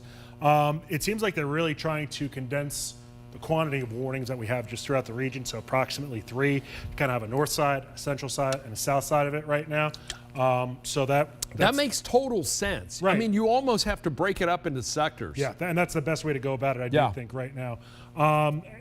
The good news is, yet again, we don't have anything confirmed that's been on the ground as far as a specific tornado warning is concerned here. But the wide view of things, you see it's obviously a bit messy because there's been a number of severe thunderstorm warnings that are in place here throughout the Mid-South. So, your first alert, if you're pretty much in the Mid-South, you've either been under a severe thunderstorm warning or you're going to be. Excuse me. I do want to give Ron, obviously correct me if I'm wrong, like an all clear though for Poinsett, cross counties. Pretty much you guys, I'd say, are just about out of the clear when it comes to, seeing severe weather. And we're starting to see some improvement here with St. Francis County as well. Let's flip this on over to the Midtown camera because I've been able to hear a lot of lightning and thunder here, whatever. See the lightning and hear the thunder here over the past little bit. And what we see it popping up as well. So it certainly is something that is that we're keeping an eye on. So, all right, let's go back to the precision tracker here. So Chief Meteorologist Ron Childers, he's been showing us what we have going on here with all these different storms around the Mid-South. The ones that I personally believe are the most ominous right now are into the Mississippi Delta near Helena, West Helena. And these have been moving off to the east at approximately 50 miles per hour. Let me turn off all the blinking warnings because, quite frankly, there's a lot of them, and it's going to get a little bit confusing if we keep that up here. So tracking these off to the east here at about 50 miles per hour. Go 52 miles per hour. Tunica, you could see some 60 to 70 mile per hour winds at about 736. Lula at about 742. Hernando at 802. Coldwater 803. Senatobia at 806. Como at 818 and Byhalia at 822. So here's your first alert if you're into Tate County, if you're into southern portions of DeSoto County, Panola County, Tunica County, where you could be experiencing some 60 mile per hour winds and some small hail that could be around as well. One thing, if we could in the back right now, Marvin, turn around and pop me up here so I can see what we have going on over into Crockett County, and this is specifically into Alamo. Big thanks to the Crockett County Emergency Management officials for giving us access to this camera. But right now, this is what we have right now into Alamo. So have been seeing some lightning popping up here, and I believe this camera is looking off to the west, so it makes sense that these storms are coming towards this vicinity and not going away. I do want to pop you up on the camera that I had back over here as well. This is the downtown camera that I'm popping up in this screen, so you can see some of that lightning that's popping up. Notice the visibility, the M Bridge, downtown Memphis. Yes, you can still see it, but it's not as clear as it typically is on a sunshine-filled day. You expect that as well. All right, now I'm going to flip this back over to what we have going on with the radar here across the Mid-South. The wide view of things, yet again, this is looking at that one track I just had on you for Hernando, coming in at about 8 o'clock, Senatobia and Coldwater by about 8:05. And that is certainly an area that has seen its severe weather here. Going back to April of last year, we certainly did see some damage from the tornadoes that did move through that region. Fortunately, I do think that is only going to be warned for the potential of a severe thunderstorm and not necessarily a tornado. Further to the north, though, I do want to take you along that line there so this way we get a good idea. And this is a little bit of a sloppy track, or just a sloppy set of storms right now, so there's no real definition with the specific track or the line on it, but I want to give you your first alert. If you are over towards Mud Island, it's raining like cats and dogs right now. We have some pretty strong winds. Beale Street, 7:31 is when you can expect this to move through your vicinity. Into Gilt Edge by about 7:34. The Memphis Zoo by about 7:35. Munford, moving it a little bit further to the north, to the north of Millington by 7:36. Atoka by 7:38, as 60-mile-per-hour winds, some heavy rain, some lightning, some small hail are a possibility here. Now, some good news is we haven't had any reports of hail that has caused damage, and the storm threats right now, the areas that you see that are in purple, that's where we could see some small hail around. So this is over towards the Millington, Raleigh, Fraser area. This is going to move itself to the northeast, so over towards the Mason vicinity as well. That's an area to keep a close eye on for the potential of some heavier rain and some small hail and some strong winds that could be embedded right now. One area that I do think is worthwhile to kind of keep an eye on within that vicinity, the one golf course that they have over there, over towards Orgill Park. Keep an eye out for that. We have that lake and that pond that's over there. I know a lot of people probably not necessarily, going fishing right now because it's thundering and lightning, but over towards the Orgill Golf Course to the northeast of the Millington Airport, that's worthwhile to keep an eye on. And then as we head further to the north into Tipton County and then eventually into Lauderdale County, that's another area that looks like it's starting to bow a little bit, Ron. And we're talking about bowing. If you notice how this line has a little bit of a curve, let me pop this up here, or not pop this up, but draw a line for this so you can see what we have going on with this. Come on. You're not going to draw a line feature for me? There we go. There we go. How this is starting to bow out a little bit. That's when we start seeing some of those strongest winds. So your first alert in Covington, Atoka, Millington, Ripley, Halls, Bells, Dyersburg. Your first alert to the potential, some strong winds, some heavier rain that will be moving on through. Ron, I guess, the good news is, and we've kind of talked about this a few times, as far as this being a tornadic threat, it doesn't seem like it's anything too terribly strong from that perspective, but these strong winds that are 60, 70 miles per hour, they can cause as much chaos and damage as a tornado can, for a wider area too. Absolutely. I am encouraged, by the way, the tornado warning has been canceled that was in effect for Lee and Phillips County. So now just severe thunderstorm warning. Marvin's our director in the booth. Were you telling me William is right there around Helena? Is that what you were telling me a moment ago? Can you pop that shot up? So local storm chaser William Frog is at live view right now. He is near that storm that is coming towards the Mississippi River in Helena, Arkansas, in Phillips County. So this is a live look from his storm chase vehicle. I do believe it looks like he is headed north. I do believe. So you see the lightning, the ominous clouds there in the distance, starting to get dark, making chasing very difficult, but we've seen some substantial wind in that area, a lot of heavy rain, and there was a tornado warning. Doppler radar indicated. I've not heard anything from William as to what he has seen in regard to that. I'll give him a text in just a moment, but let's go back to our first alert Doppler radar. Let's zoom in on this little area Eric was talking about that's coming on through. It's moving off to the east, but that is starting to bow out a little bit, it looks like. And as we take a closer look at this, let me zoom on in and show you what we're talking about here. So this little area, when we talk about bow echoes, the radar view itself, okay, so this is the echo that we call it. We get this from the National Weather Service radar site. You see that little just curvature within the line. And what you have, a couple of things come into play. So the line itself moving off to the east, but you can have some pretty substantial winds coming in behind that. Let me clear this out of here. I'm hitting all the wrong buttons this afternoon. But as that line is moving off and progressing to the east, you can get that middle section of it that starts to get some air coming in aloft, that colder air that forces it out. It can do a couple of things. It can create a little rotation on the northern portion of the bow as well as the southern portion of the bow, but right there in the middle, that's where we could find winds, the most substantial or strongest winds. And when we start to see a little bit of a curvature like that, that gives us concern for the potential for straight line wind damage. So I want to track this right there along that, and it's really right over the Millington radar site. The portion I'm tracking is from northern Shelby County up through Tipton County. And look, we talk about tornadoes being devastating, creating widespread damage, but if you get a significant line like this that strafes across the entire county, that damage can be widespread. And Eric, I think we were looking at what, close to 70-mile-an-hour winds within that line? Correct. So Millington, 733, right on top of you right now. And look, the last storms, we saw storms last week that came through Millington, took out power, even took out power to the NexRad radar site there. So this is something, a force to be reckoned with, and for the second time in less than 10 days, impacting northern Shelby County and Millington.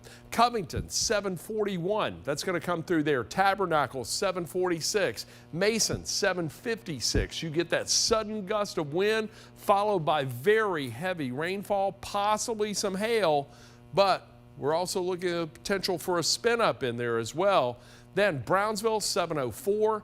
Allen's at about 807, Alamo 815, then into Huntersville at about 820. So right now, just taking a look at the radar view itself, the most intense line of this storm is right here in northern Shelby County and coming on through Tipton County. Covington, get ready.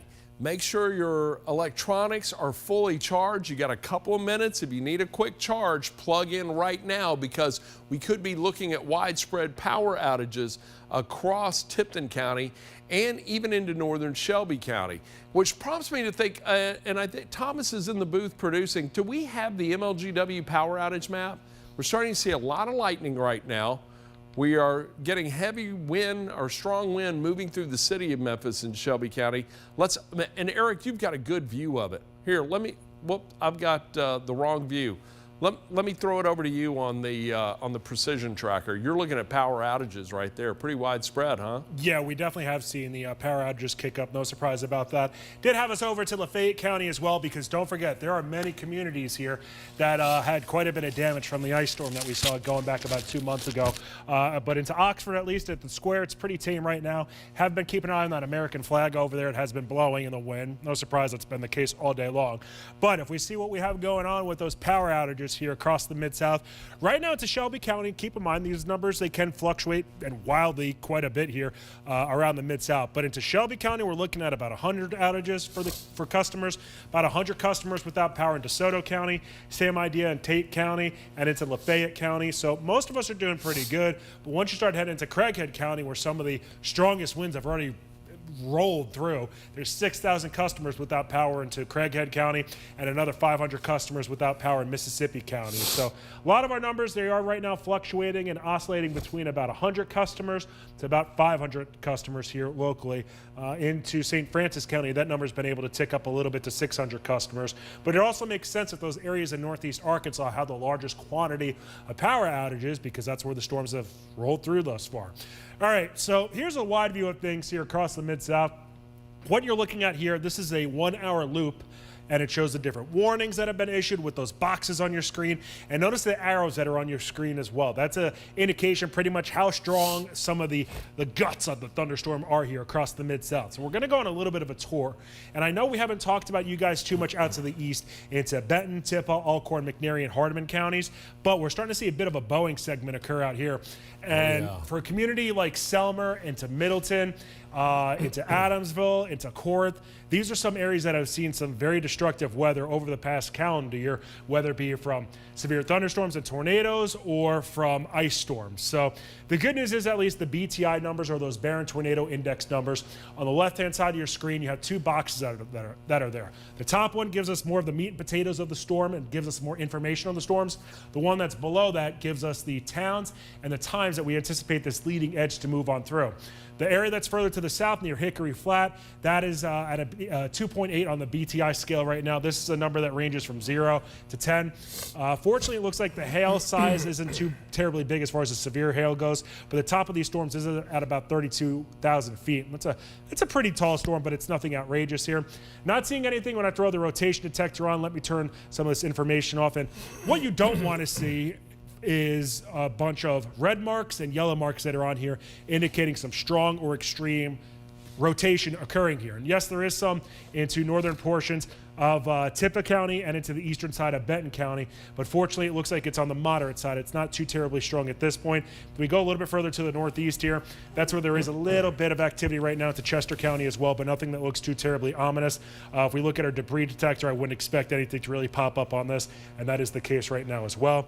If we look at the winds that are on this, as far as the storm winds, nothing looks to be too terribly ominous right now for the most part, although I will say I'll keep an eye on this area that is just to the south of Middleton, and unfortunately it's not in the best site here pertaining to radar coverage, but these areas that are in bright green right now to the north of, or really to the east of Hopewell over towards Middleton, in the Poor community, the Pocahontas community, along Highway 125 and Highway 57 right now.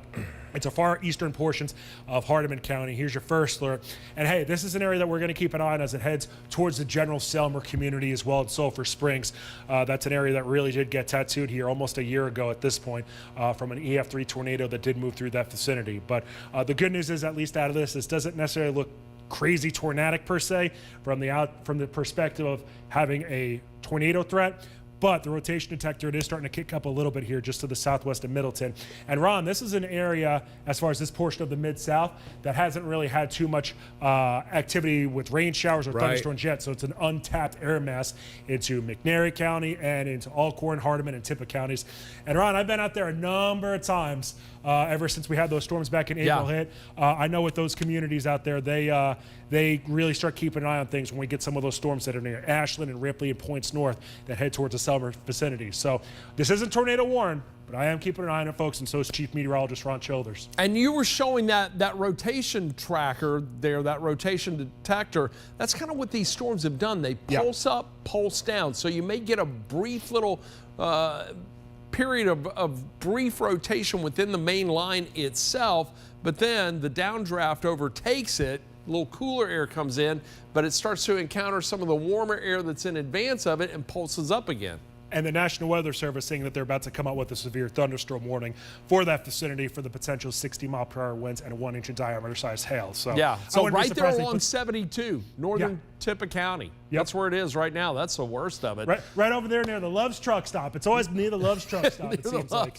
Let me tell you this, though. This line is going to take a bite out of what's coming in behind it. And notice this. Look at the lightning within this, all right? I'm going to track it from just our southern counties on through. So within the Action News 5 coverage area, we've got over 1,000 strikes of lightning. 1,126 strikes of lightning just within that view. Take a look at this activity as I put it into motion. Let's put a loop on this and show you how this has played out over the last little bit here. And look at that line just kind of really pushing on through. And if you will notice, let me point out a couple of little things, because we're actually analyzing the radar live on the fly when we're bringing you wall-to-wall coverage as we are this evening. So as you see it, we're seeing it and then having to analyze it as well. So as this line is popping up right here, it's actually taking a little bit of a bite out of this line right here. Because we get rain-cooled air that comes in here, there's not a lot for this line back here to work with. So really, I think the focus for the stronger storms may be shifting to the east, and that's where we're finding a severe thunderstorm warning right now that the National Weather Service just issued for Alcorn, Hardeman, McNairy, and Tippah counties. That's going to go until 8:30, so we got about 45 minutes on that. But Also want to look at the hail threat in this. Notice we saw little in the way of hail, but that little area right there, yeah, that is starting to, that's where we saw the pulse, Eric, right there with the potential rotation. Now we're seeing the potential for a little bit of hail developing in there as well. And just taking a look at the hail tracker, just to give you an idea of what the potential size is at, just over a ½ an inch.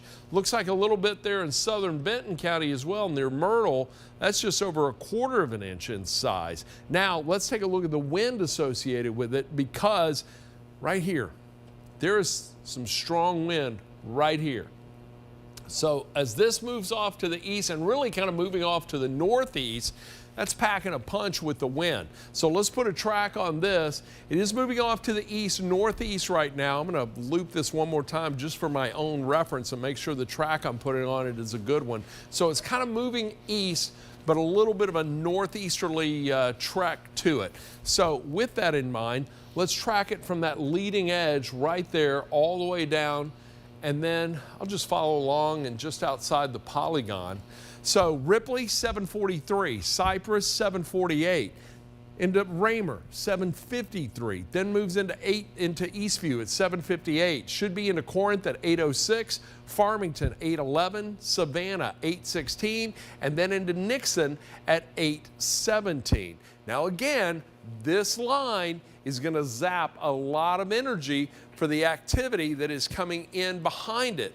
So this line itself right here may actually weaken significantly as it's moving on in.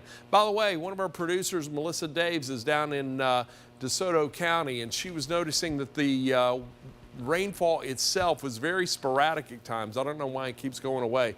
Let me explain that to you, because they were getting periods of very heavy rain, and then they would get nothing as it came on through, right there around Hernando. So I'm going to explain this for you. Take a look at this. We put this into motion. All right, so Hernando right here, but notice these little individual cells that popped up. All right, you see that come on through. Let me put this back to the live radar view itself.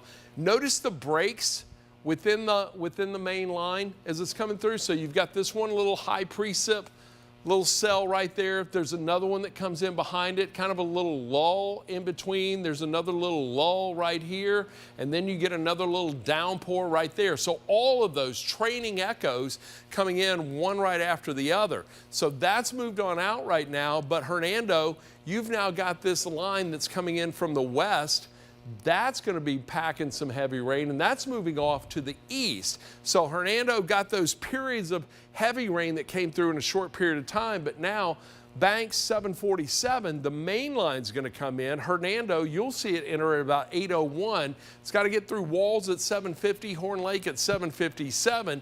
Then it'll move into Snowden Grove right around 8:03. We'll see that get into Olive Branch about 8:09, Cockram at 8:13, and then into Collierville at about 8:18. So that's what I'm looking at in northern Mississippi. Heavy rain coming down right now for Tunica County. Let me reset the view, and then I want to zoom into Memphis and Shelby County. Let's take a look at what's going on here. Marvin, can you pop up the Midtown camera for me right now? And let's show you what's happening, because it is coming down cats and dogs in Midtown. We can hear it on the roof right now at 1960 Union Avenue. We can barely see the lights of downtown Memphis. Heavy rain, but that's what we're looking at. Do we have the live shot up from the storm tracker right now? Oh yeah, this is down on the street. Richard's in our storm tracker headed, is he headed west? Okay, so he is on Union Avenue right now. Think he may be headed to the west on Union Avenue, but he's in it. If you had planned to get out and about this evening, stay where you are right now. Let's let this pass. And Ron, the rain rates here into Midtown at 1960 Union, they've been, when I just checked, at about 3 inches per hour, 3.5 inches per hour. So, you know, if you have that on top of you for 15 minutes, all of a sudden you're going to get a quick 3/4 of an inch worth of rain out of it. Yeah. Worthwhile to note, too, the strongest gust we've had here at the station thus far, 45 miles per hour. Not bad. Yeah, it's definitely some strong winds. It is sub-severe, but at least we have that. But let's bring up our outage map just to see if that's ticked up a little bit. Let's go to the MLGW power outage map. we'll come to you to take a look at the widespread outages around the area.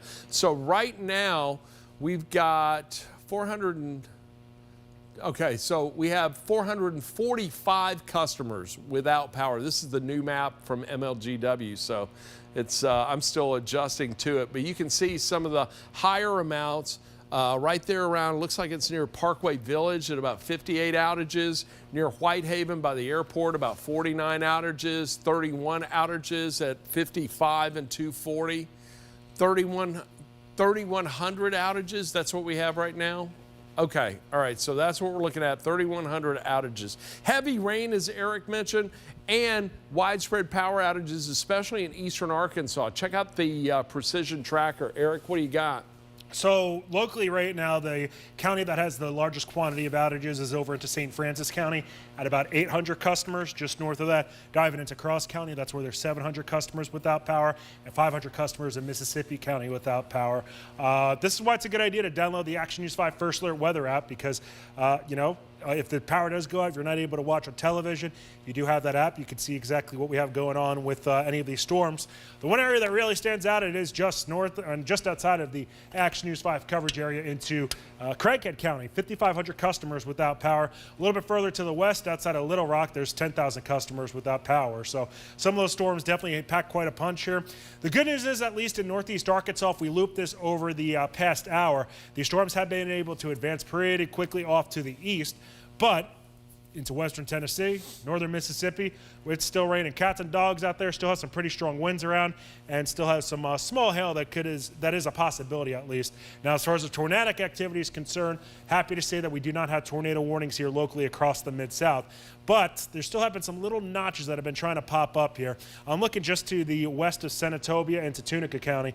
Looks like some little notches are trying to develop here. Fortunately, with our storm winds, nothing looks to be too terribly ominous, and we don't necessarily have that S shape that Chief Meteorologist Ron Childers likes to refer to when it does come to the potential of some tornadic activity. But that's just the gust front right there. Yeah, that's the gust front. Yeah, and that is straight line wind. Yeah. Look, when I see that, I'm more concerned about straight line wind in an event like this than a tornado, simply because a tornado is going to be very weak, it's going to be very short-lived, and it impact a very small area, whereas that straight line wind, you saw the length of that rotation tracker that Eric was showing. That was basically the length of Tunica County. So a tornado comes in and impacts a community. The straight line wind itself impact the entire county. This is the view right now. This is moving off to the east. Let's put a loop on this, let you see where this is going. It's moving through very quickly.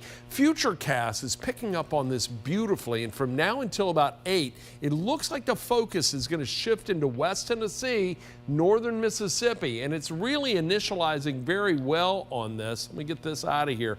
As that continues to move off, and by 8 o'clock, eastern Arkansas, I think everybody along and west of the river is going to be in good shape, and the severe weather threat will have ended. Then from 8 until 9 starts to push out of here. We may still be dealing with some downpours or maybe some rain, but the severe weather threat out of the Memphis metro by 9 o'clock, but pushing into our eastern counties, McNairy County, Alcorn, Tippah County, you're going to be dealing with the strongest portion of that line itself, but it's along that leading edge where the greatest threat for damaging wind will be. And I think by 9 o'clock, that damaging wind threat will be moving out of the coverage area. And as we get to 10, 11 o'clock at night, it's gone.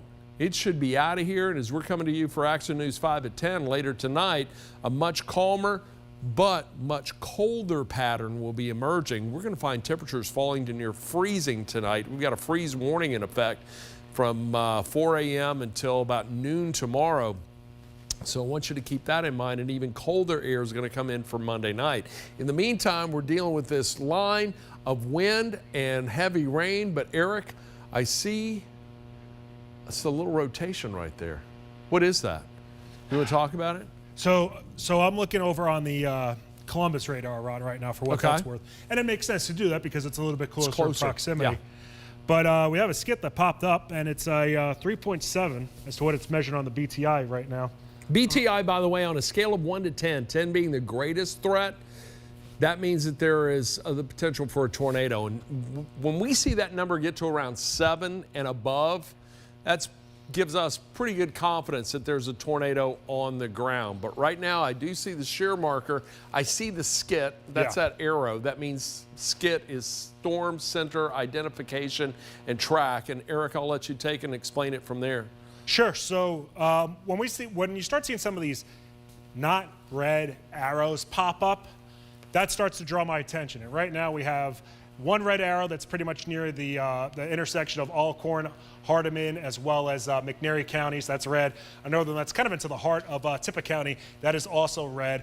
And then you have one that's in the middle of that is a yellow color, and that really starts to get my attention here because that usually indicates that there's a little bit more severity within that storm. So I wouldn't be surprised if we do have some 80 mile per hour, 80 might be a little bit of a stretch, but say 70 mile per hour winds that could be around. And notice these little cylinders, these little red cylinders that are on your screen. These are usually a good indication that there's at least some turbulence within the air. We turn around and shift this down to see what we have from a three-dimensional view. These look like that they're kind of moderately tall, so nothing that's short per se, telling us that there's some mid-level rotation in place. But you want to know what? If you're into Corinth, if you're into the southern portion of McNairy County, excuse me, good idea as a safe than sorry measure to put as many walls between yourself and the outside world, because even though you're under just quote-unquote just a severe thunderstorm warning, there's at least some rotation going on within this part of the sky that indicates that there could be at least some rotation in place here. So just kind of keeping a close eye on that right now. If we look at the rotation detector, it's not anything that's too terribly ominous as of this time, but there is certainly some rotation that is ongoing right now. Don't necessarily have that prototypical S shape on this either. So I would think there's some trees going down there right still now. Nonetheless. I do. Well, and Ron, if I turn around and put on the debris detector, you do see that we do have yeah, exactly. Yeah. Ron's seeing this right now, and I could see his reaction saying that got his attention here, just to the north of Ripley. Let me put a track on that. Let me track that, because look, there could be a tornado in there. All right? And Ron, I know that you guys don't have it on your screen right now, but Ron, notice this blue dot.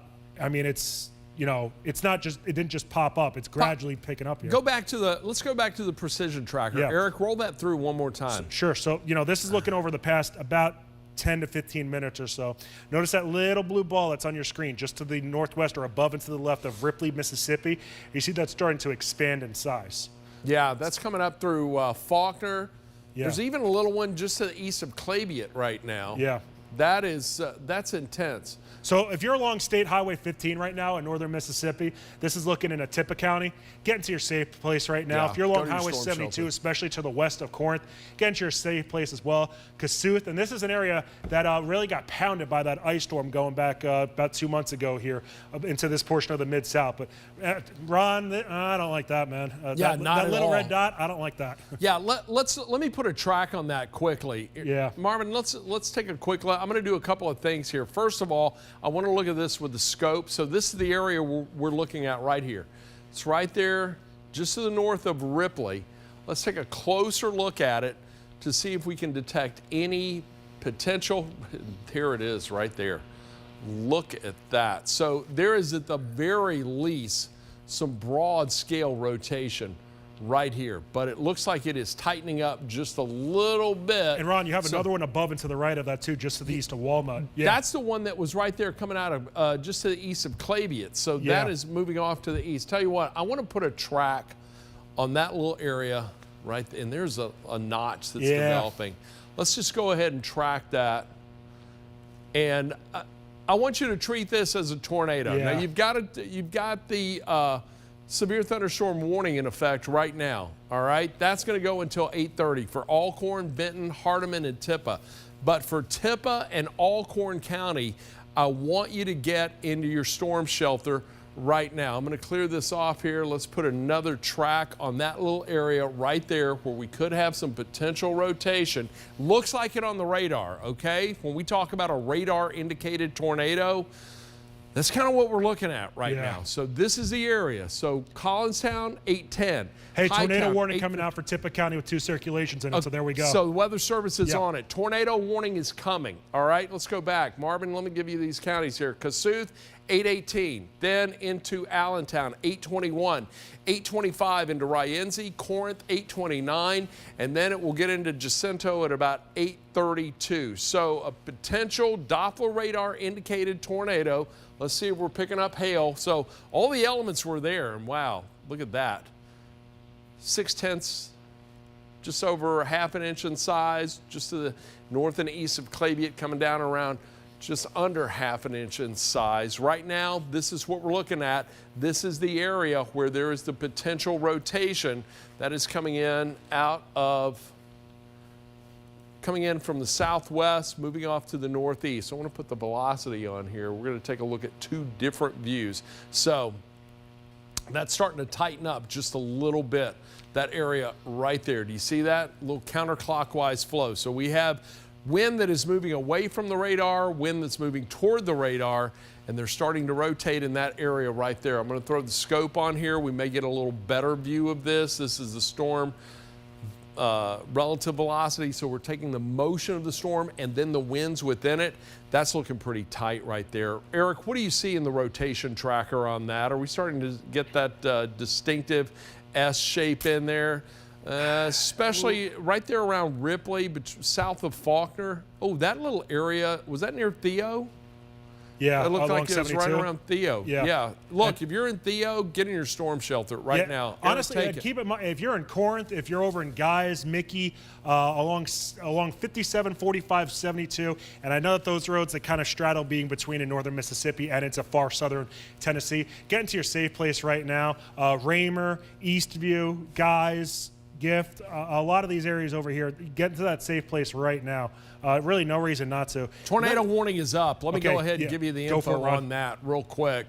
Marvin, come back to me quickly. Let me put just to give you an idea of the tornado warning that has now been issued by the National Weather Service. So severe thunderstorm warning already, but now a tornado warning in that for Alcorn, McNairy, and Tippah counties. That's going to go until 8:45. We're coming up on 8 o'clock right now. The tornado warning, northeast Mississippi, that's going to go until 8:45. This whole line moving off to the east very quickly right now. And that line, by the way, let me put a loop on this. That line is moving at about 55 to 60 miles per hour.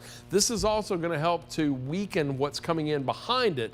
But right now, the greatest amount of instability, the greatest amount of potential rotation in that area right there. So let me zoom back in. I'm going to put another track, and then Eric, I'm coming right back to you. You've got the storm threats on there, and I want to see this for the other areas that are back behind it. So this is what I'm looking at right now. Notice how that polygon goes to the north and east. Let me pan down just a little bit so we can get all the communities in there. See that general movement? It's kind of to the east, but to the northeast. And this is what we were talking about. The strong winds coming out of the south, and the eastward progression of that gives it a little spin within the line itself. So with that, let's track it from right here off to the east northeast. That's going to bring it into Collinstown, 808, Hightown, 813, Kossuth, 817, Biggersville at 822, Corinth, 828. Then it moves into Farmington, 832. We'll see that then move on into Burnsville at about 840. Should get into Crossroads at 846. But look, if you are anywhere within this line that extends from Mississippi, Tennessee state line, right there in Alcorn County, south into southeastern Tippah County, I want you in your storm shelter right now.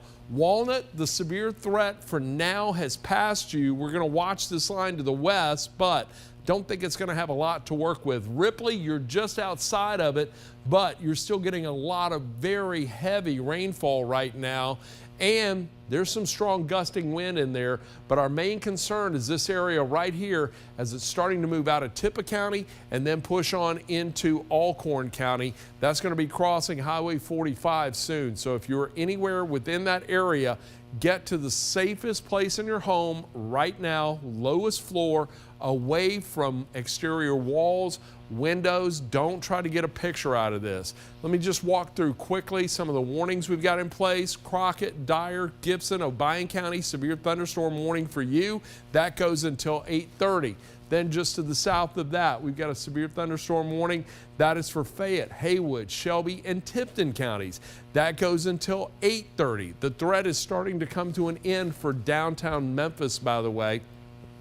But there could still be some very strong wind within that. So we got about another 28 minutes to go there. We go just to the south. We've got the severe thunderstorm warning. This is in effect for North Mississippi, DeSoto, Panola, Tate, and Tunica counties. Tornado possible, especially along that leading edge. Can't rule out the potential for some rotation within there. That's going to end at 8:30. And then we go just to the south of that. We're looking at severe thunderstorm warning for Coahoma, Phillips, Quitman, and Tallahatchie counties. Tornado possible there as well, as that line's quickly moving off to the east. That's going to go until 8:45. So these are the areas under a warning. The active tornado warning right now remains for Alcorn, McNairy, Tippah County until 8:45 tonight.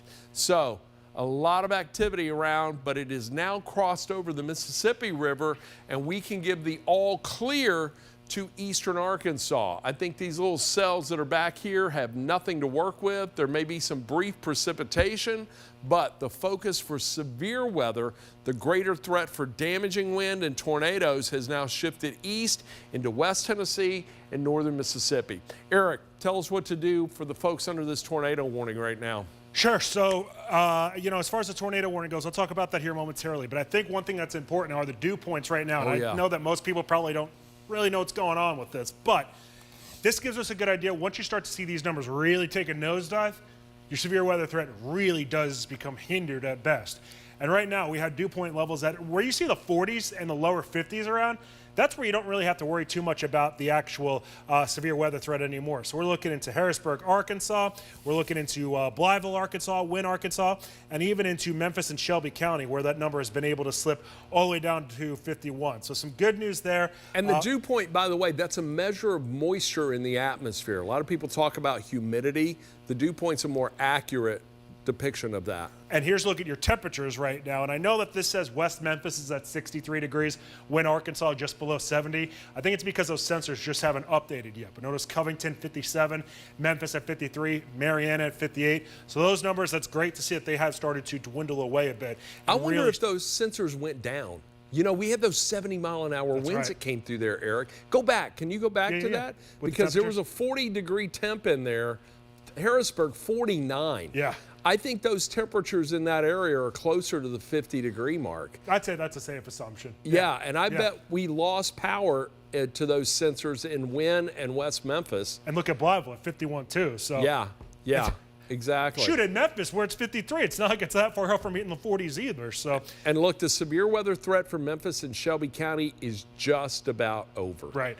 And specifically in Shelby County, we're looking more in the way of Collierville and Germantown than anywhere else as far as where that severe weather threat, it's getting close to being eliminated, but it's still not completely gone. So here's a wide view of things when it comes to the radar here across the Mid-South.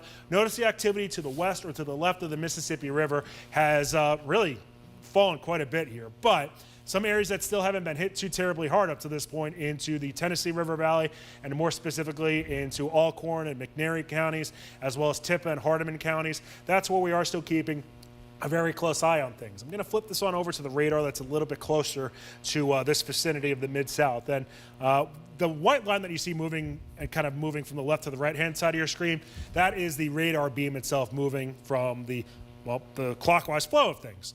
As far as what we have for some of those BTI numbers right now, 4.2 to the west of Corinth along Highway 72. That number, it ranges between a 0 to a 10, so a 4.2, it's almost splitting the difference there at a 5. Once that number starts to climb above a 7, that really starts to get our attention. We do believe that at that point there is a tornado on the ground. I will say, though, we have seen it before where the tornado's been on the ground and that number has been in the range of a 4. Now, that's more of an exception than the rule, but it's not necessarily a given that it does occur here. And you know when we typically see that? When it's in further a away. setup just like this. You're right. With you get a line of storms coming through, and we call this a QLCS, a quasi-linear convective system.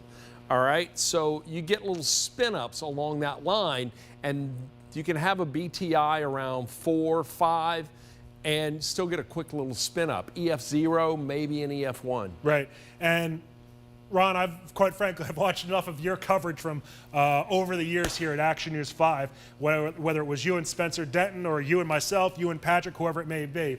And when we see these little red dots, these red pixels pop up on our storm threats, that also lets me know that either A, the winds are extremely strong and they're verifying to the ground, or B, we do have a tornado that is on the ground. And I don't think we have a tornado on the ground here just to the west of Corinth, but you need to treat these as if it was a tornado-warned storm. And what do I mean when I say that? You need to go into the interior of your house, put as many walls between yourself and the outside world here. Try to get into an interior closet or into a bathroom, because if you're able to do that, put as many walls between yourself and the outside world, it gives you the best ability to be able to survive if a tornado does hit your structure here.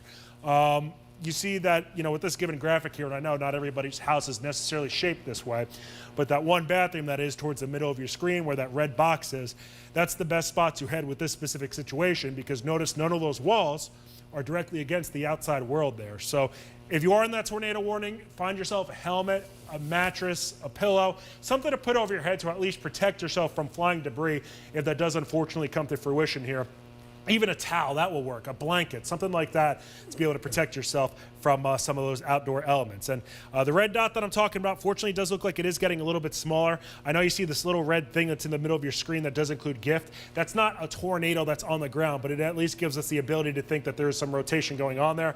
And how tall this cone is gives us a good idea where the rotation is occurring. If it's in the lower levels, this would be significantly smaller. If it's in the middle levels, it'd be a little bit smaller than this. It looks like this is some higher elevation rotation that is going on right now. But if you're in Corinth, if you're in Guys, if you're in Mickey, you are going to at least see some pretty strong winds occurring here across the Mid-South and specifically into Alcorn and McNairy counties right now. Wide view of things here, when we do take a look at the big picture, as Chief Meteorologist Ron Childers likes to allude to, Northeast Arkansas, you're in great shape. Even into Memphis right now, I think you're in pretty good shape as far as the severe threats concerned. Tunica County, you're getting close to being completely clear out of this as well. Further to the east, though, that's where we are still seeing the severe thunderstorm warnings and the tornado warning still in place here. So, Ron, they're starting to cancel out some of the warnings for parts of the Mid-South here, and Phillips County was canceled out of a warning that is in place for the Mississippi Delta. So I really think Northeast Arkansas now is truthfully 100% clear of that severe weather threat. Absolutely, and the downtown Memphis area looking better too. I want to ask you one thing. Will you hit that skit, that orange one that's right there now moving into Alcorn County? There's a couple of things I want to point out there that were pretty impressive when you were talking about it. Yeah, we're starting to see a better sign of rotation within that. What the BTI still at a 4.3, but look at this. All right, so there's a little bit of information we gather from this as we take a quick look at it. So you see the shear, east-northeast at about 49 miles per hour. So that gives us an idea of the winds within that and the direction that it's moving. But one of the things that impressed me, Eric, look at the top on that storm. That's at 34,000 feet. That is tapping into some very cold air. There is a 100% chance this storm is producing hail, an 80% chance that that hail is at least 1 inch in diameter, and the radar indicated 1.25 inches in diameter. What is that, ping pong ball, golf ball size hail? So I'd be looking at probably more in the range of like a $half size hail. So big hail. Right. That's going to leave it. As a matter of fact, take a look. Eric's got props. He comes with props just to give you an idea. And look, when you see hail, if you're ever photographing hail, get the hail stone, put a coin beside it, and take the picture if you're sending it to us. And by the way, you can send it to us on the Action News 5 First Alert Weather app, or go to desk@WMCTV.com, or just go to our website and you'll see where to send it. But use a coin. A common object. Yeah, a common object. Coins are the best because it gives us a general idea of how big that hail can be. But man, oh man, that looked like some decent sized hail in there. Yeah. I can still leave a dent in your car because that's falling. It's originating at about 30 to 35,000 feet. As a matter of fact, I tell you what, Marvin, come to me and let me just let's slice this storm. Let's take a look at it. Let me do a 3D slice right here. I'm going to zoom in a little tighter on this, and then we're looking for hail right now, all right? The tornado warning still remains, but I want to slice this segment of the storm, and let's take a look at what's happening in there. And let's see, here we go. We're going to go 3D on this. That area in purple, that's originating at about 10,000 feet. That is coming all the way down to the surface. So I see that the surface is right here. So that is what I'm seeing right there. We've got some decent hail in there. There is another suspended hail core right here that is at about 15,000 feet, but it's melting as it falls. So that's reaching the ground in the form of liquid precipitation, but still high. There's another little area right there. I think we've got several little pockets of hail within that line. But right now, the majority of it, or the largest of it, seems to be just to the west of Corinth in eastern Alcorn County, coming in out of Tippah County, and rapidly moving off to the east-northeast. Again, we have this tornado warning that remains in effect. Right now, that is going to go until 8:45 tonight. That is for Alcorn, McNairy, and Tippah County. Let's zoom in a little tighter once again, put a track on this, show you what's going on. No confirmation of a tornado. Correct. But man, there was a debris ball on this. I would be willing to bet, Eric, when the Weather Service goes back and surveys that area, which they will likely do tomorrow or the next day, there's going to be some damage in and around there. And even if it's not necessarily from a tornado, and excuse me, Ron, excuse me, on one of our right now. live shots, we have the ability to see that there was some damage that did actually occur over into downtown Memphis, or into at least Memphis in general here. So if you have an issue, if we go take a peek at that real quick. Poplar and Edgewood is where we saw. So that's closer to the Midtown.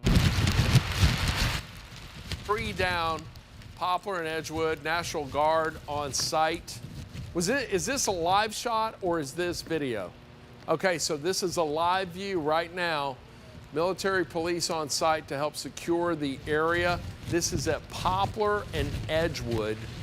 This is in the Midtown area. I see an ambulance out there. Thomas, do we have any confirmation of anyone injured in this, or are we just now gathering information? Okay, so I think Caitlin and Richard are on this. So we've got a reporter and a photographer. They're in the storm tracker. Okay, all right, so this is one of our other camera crews that are out and about tonight. So damage, a tree is down, and look, there were 40, we got a what here in Midtown, Eric? 45-mile-an-hour wind gusts that came through. So 45-mile-an-hour wind gusts at the very least. Still dealing with the potential tornado in this area right here. Hey, Ron, another area to keep an eye on just to the east of Hernando near Bahalia. There as well. The storm threats are starting to bump up some of those little red dots yet again. If you want to put that track on that one tornado warning storm right now, go for it. Yeah, let me put a track on this, and then we're going back to look at that. So Kossuth at 816, Allentown 818, Corinth 826. Get to your storm shelter or the lowest floor of your home, safest place in your home. Farmington 831, Kendrick 837, Dosky at 842, Canada or Crossroads at 845, and then into High Point at 847. So I put the scope on here just to see if that tight rotation is still there. Let's see. I'm actually seeing 2 areas. Wow. And keep in mind, that was originally warned for 2 areas as well. Sure was. So that one's a little more broad scale. This one that is just north of 72, that's approaching 45, that's tighter. Let me clear this out of here. Let's put the next rad back on here. So that little area right there, I'm going to put a track on that, because I think we could have something. I think that could be a tornado in there, or at least Doppler radar. Look, we're hitting that at a pretty good distance from the radar site itself. So Acton 824, Mickey 828, Chambers 832. Then it moves into Damon at about 834, should get into Childers Hill at 836, Sandy Creek subdivision at 839. So this is what's moving through Alcorn County right now. 2 areas for potential rotation. One that is right here to the south and west of Corinth, and then another one that is just to the north of Corinth. That's pushing on through. Let me put this into motion. If you are anywhere in Alcorn County, get to your storm shelter right now, as this system is rapidly moving off to the east. And look, this is going to move out of here within the next 20 to 30 minutes. So it's going to be gone by 8:45, but we're watching what's behind it, because let me take us back to the home view. And Eric, you were looking at. Well, Ron, right before here? you jump into that one, Yeah. there's a report. There's a chaser reported a funnel near Kossuth, which is in that area in Alcorn County that we've been talking about here. But that makes sense. That doesn't surprise me. I doubt it does you either. Funnel cloud, but not a tornado, am I right? Correct. Okay, so here's the difference. Funnel cloud is a funnel that has not come in contact with the ground just yet. So we've got visual confirmation from a chaser in that area that there is a funnel cloud, but no confirmation that it has touched the ground. So two different things there. When it touches the ground, then it becomes a tornado, but just the spotter seeing that funnel, there's rotation, significant rotation, tight, and could reach the surface at just about any time. Eric, the area we were looking at here in northern Mississippi, where was that? DeSoto County? Oh, I think I see it right there east of Hernando. There's a couple little areas. Let me see this. I'm going to zoom in just a little tighter right there. Let's hit the scope. Right here, northeast of Senatobia. Not overly concerned. Look, this right here, that is a big line of wind. And notice it encompasses the entire depth of Tate County. So from the DeSoto County line all the way down to the Panola County line, this is strong wind, probably about 45 to 50 miles per hour, possibly even higher. But along that's where we could see some little spin-ups occurring.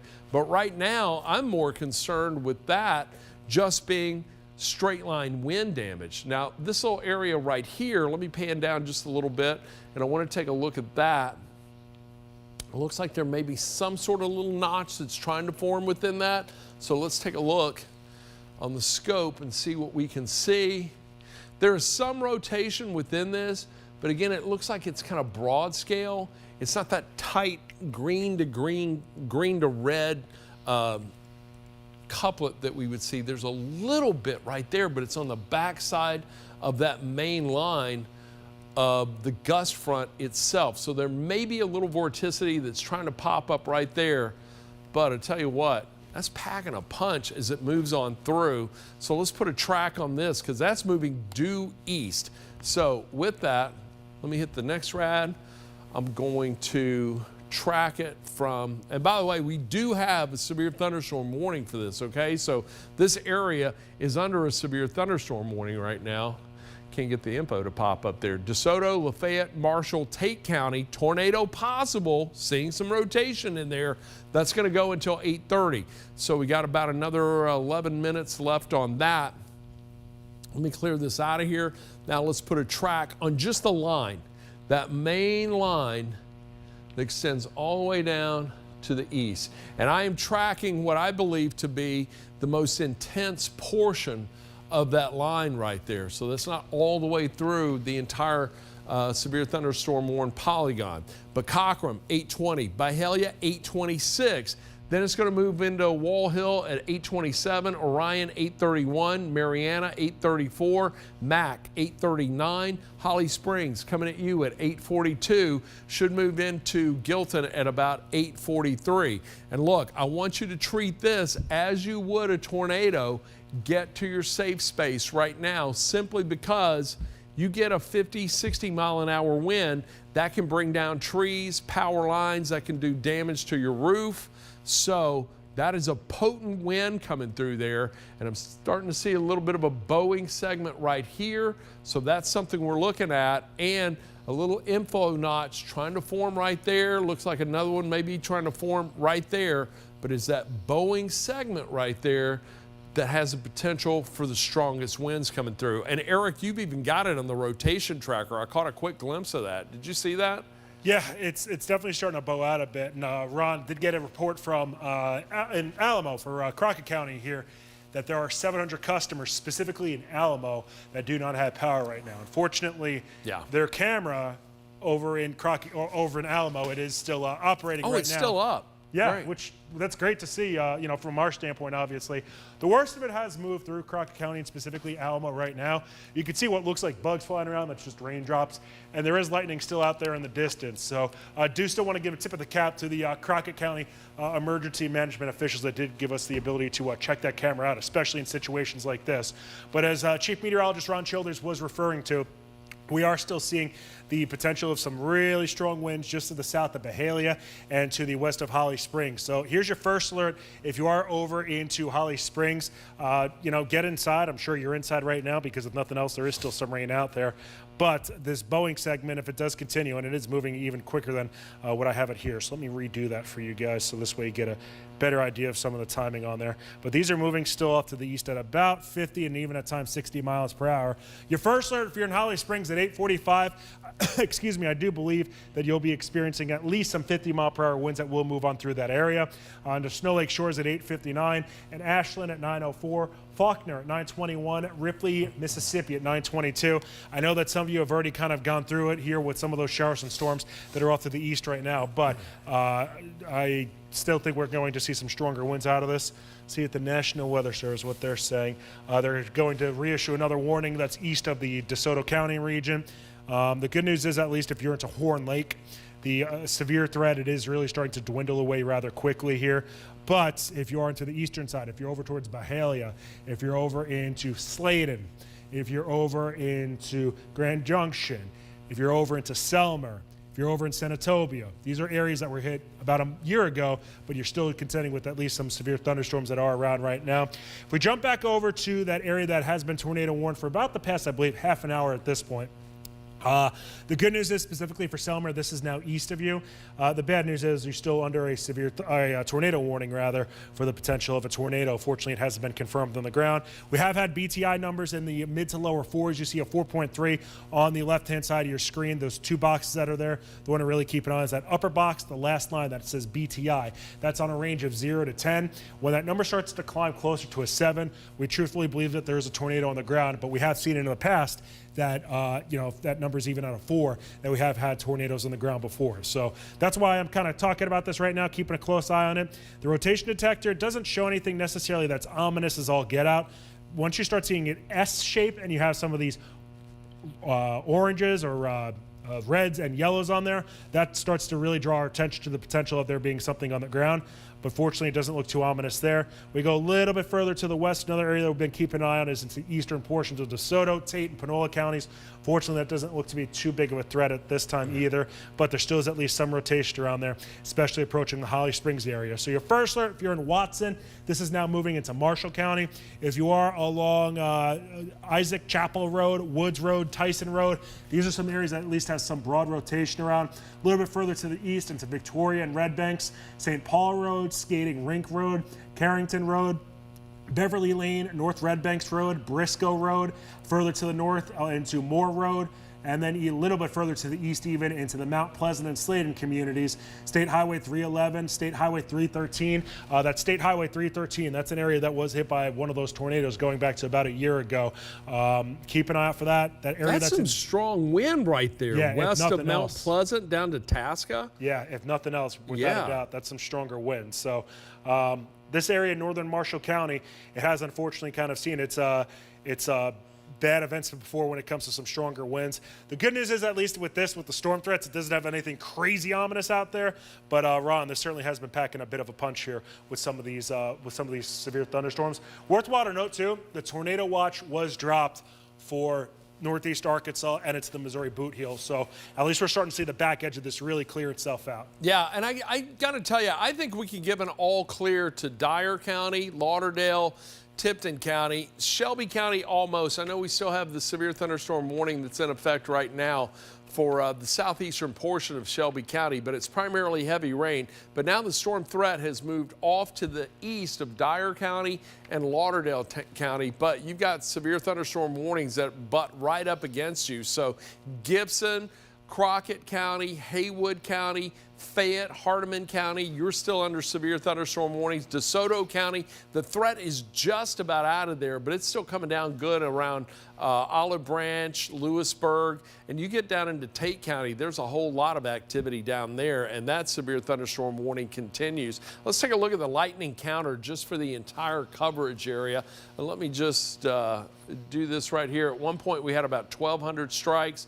Or 1,100 strikes. We're still right there around 1,147 strikes. So the bulk of it seems to be right here along 55 and north into Fayette County. So we're picking up about 400 strikes of lightning, just under a half, about a third of the lightning strikes are just within that view itself. And then the other one is right here. Look at this, from McNairy down to Alcorn County, 341 strikes of lightning there. And that's where we still have the active tornado warning that remains in effect. This is for Alcorn and McNairy counties. That's going to go until 8:45. So let's go through here. Let's put some tracks back on this and show you what's going on. I want to go zoom right in on the tornado warning once again for our folks that are watching in Alcorn and McNairy counties. That's the area with the heaviest precipitation, the greatest amount of rotation. Corinth, you're still right there in it right now. As we take a look at just some of the wind, this is spectrum width, all right? So this shows us where the greatest amount of turbulence is.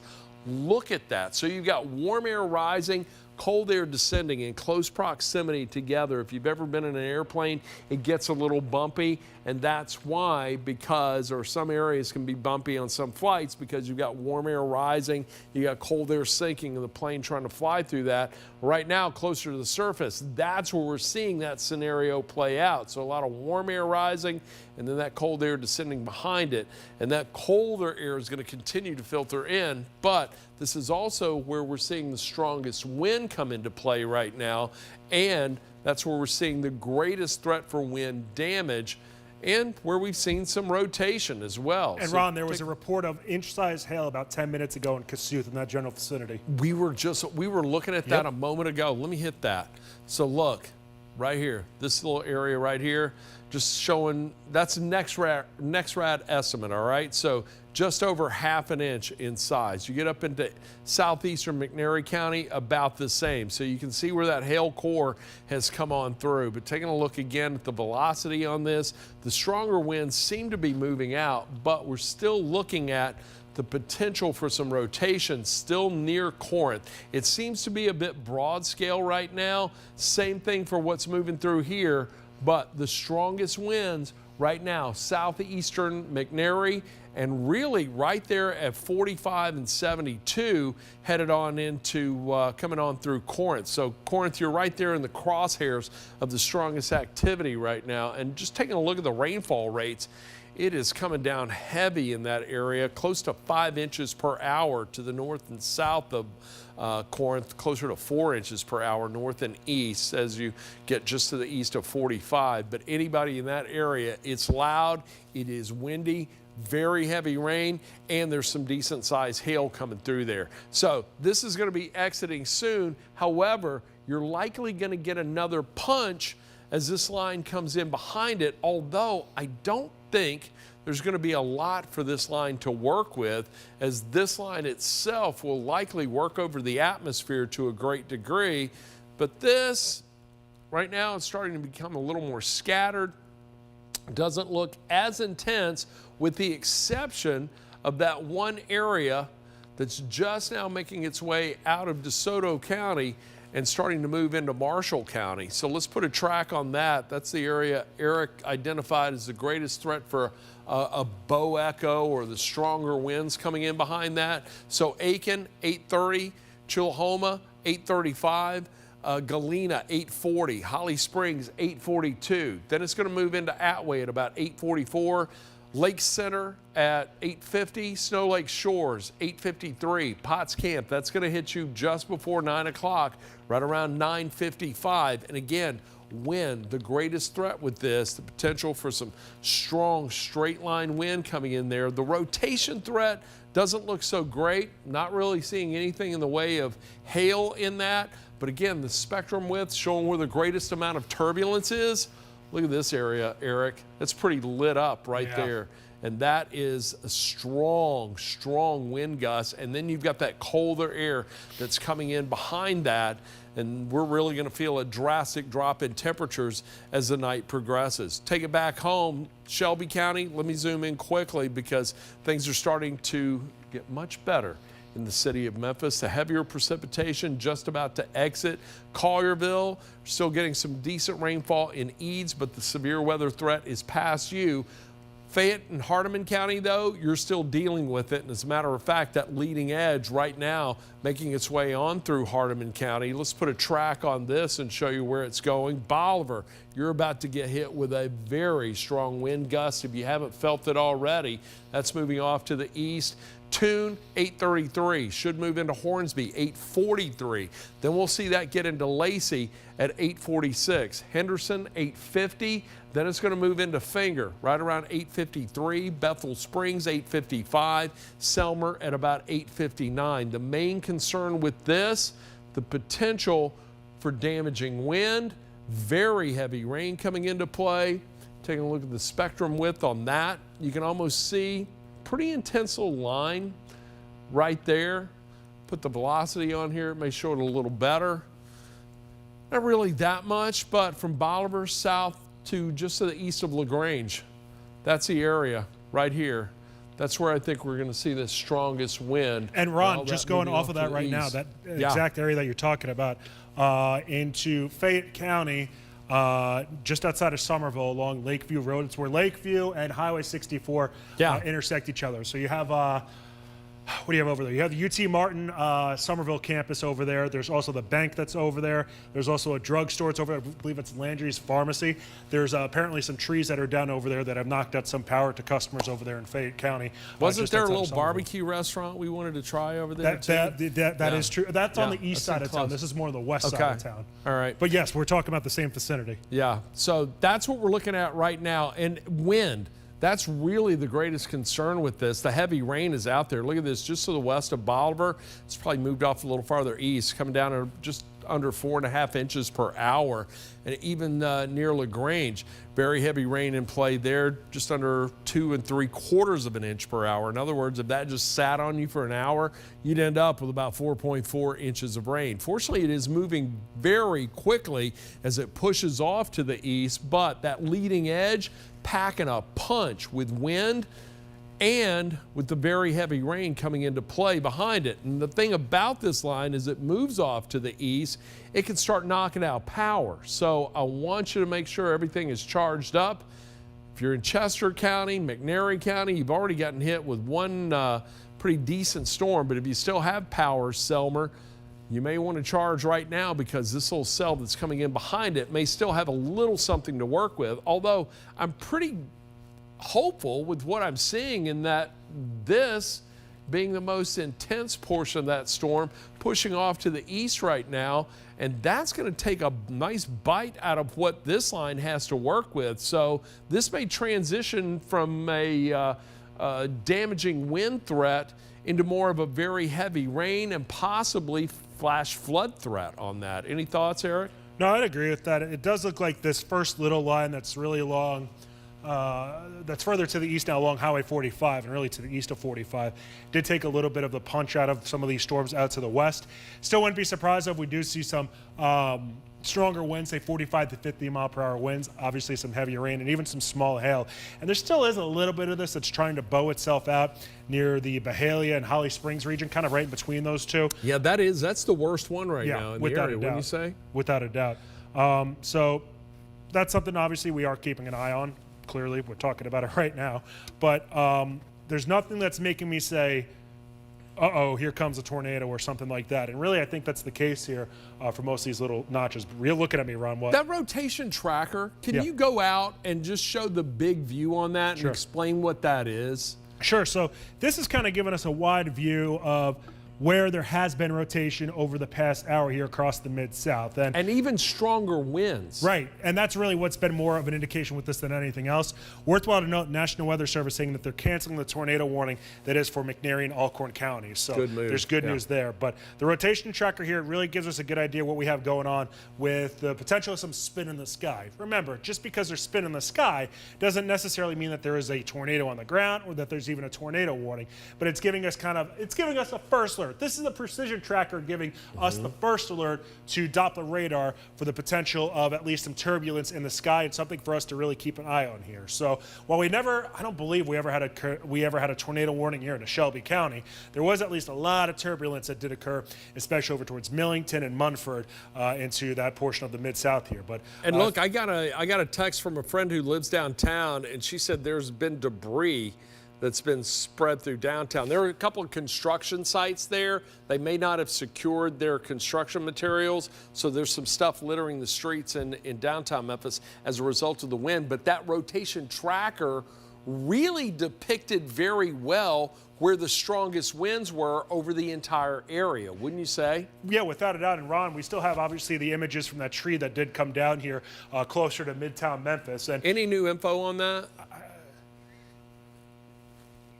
Take that shot. Will you take that shot? Was anyone injured? Do we know that? Thomas is our producer in the booth this afternoon, so we're relying on him. Okay, so no word on injury.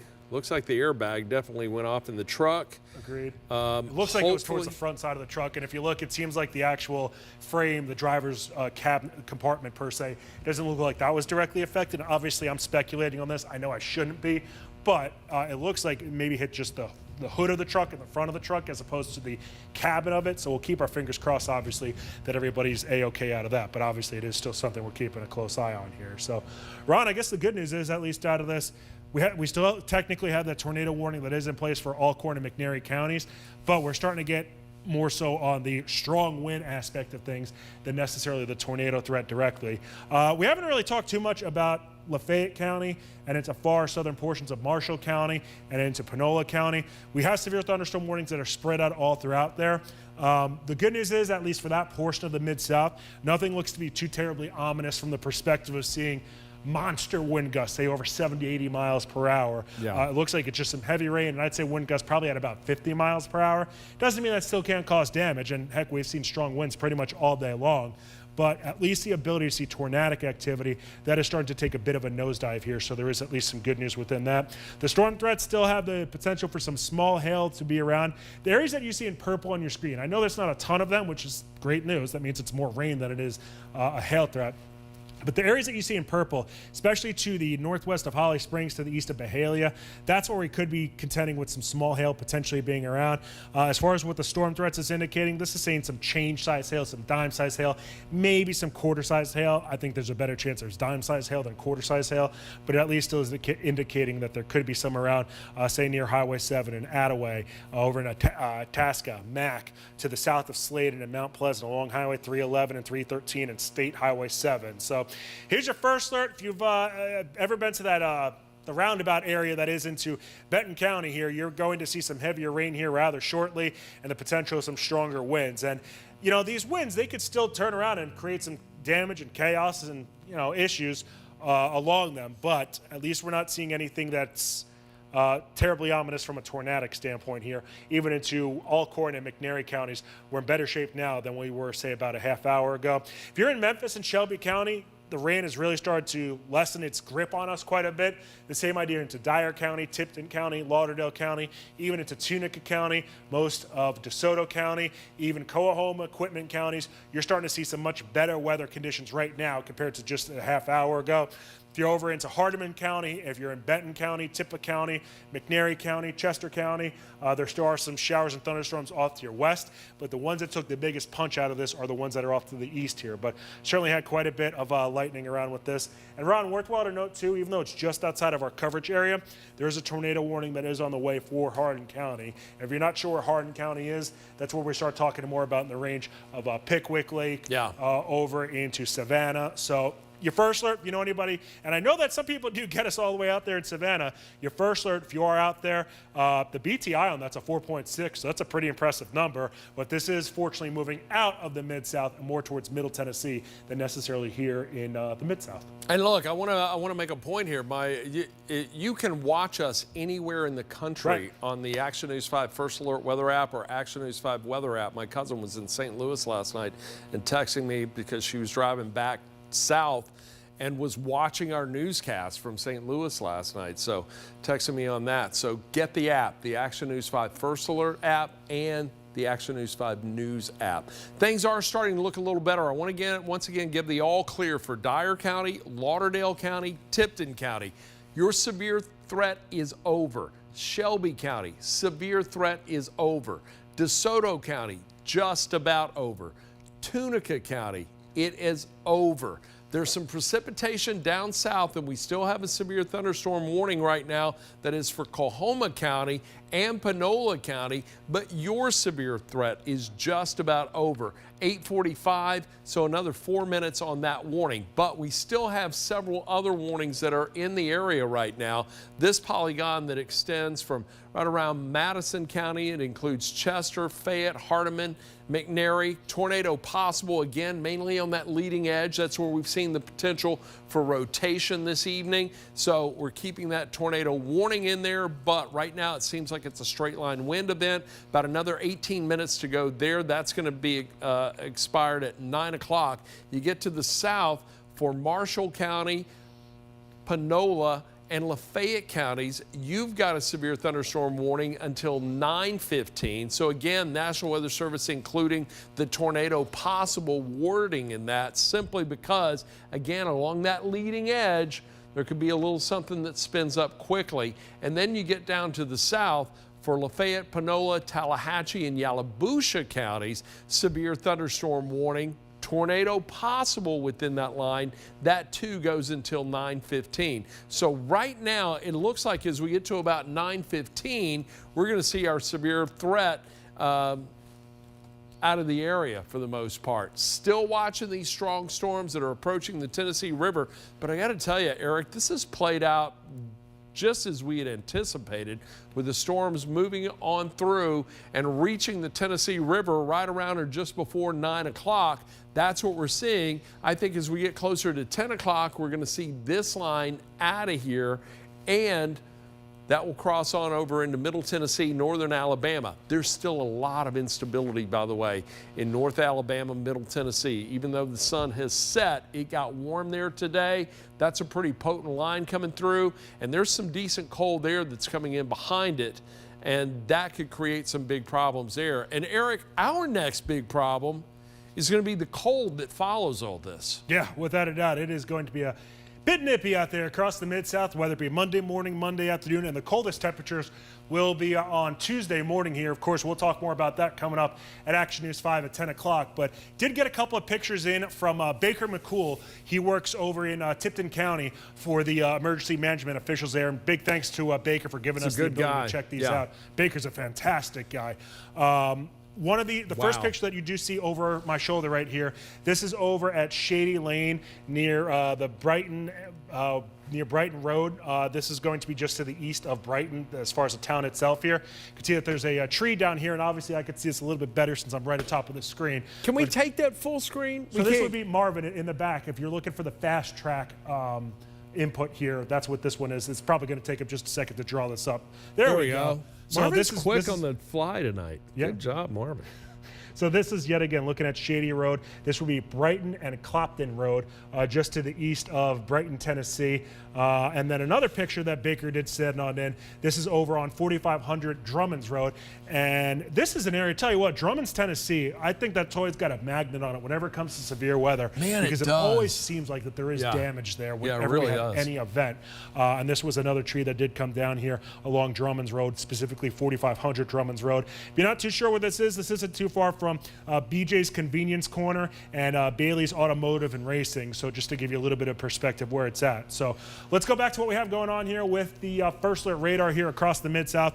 No surprise, we still do have the different severe thunderstorm warnings in place here. The good news is, though, we are now free of any sort of tornado warnings here locally across the Mid-South. And even the counties that do directly border the Mississippi River, we're in the clear now. So we're really starting to see some nice improvement. Northeast Arkansas, you've been free of that tornado watch now for, I believe, about an hour at this point. And that's obviously a great thing to see. The strongest winds right now still look to be over Marshall County and into Benton County. Diving a little bit closer, have a look into some of these areas right now.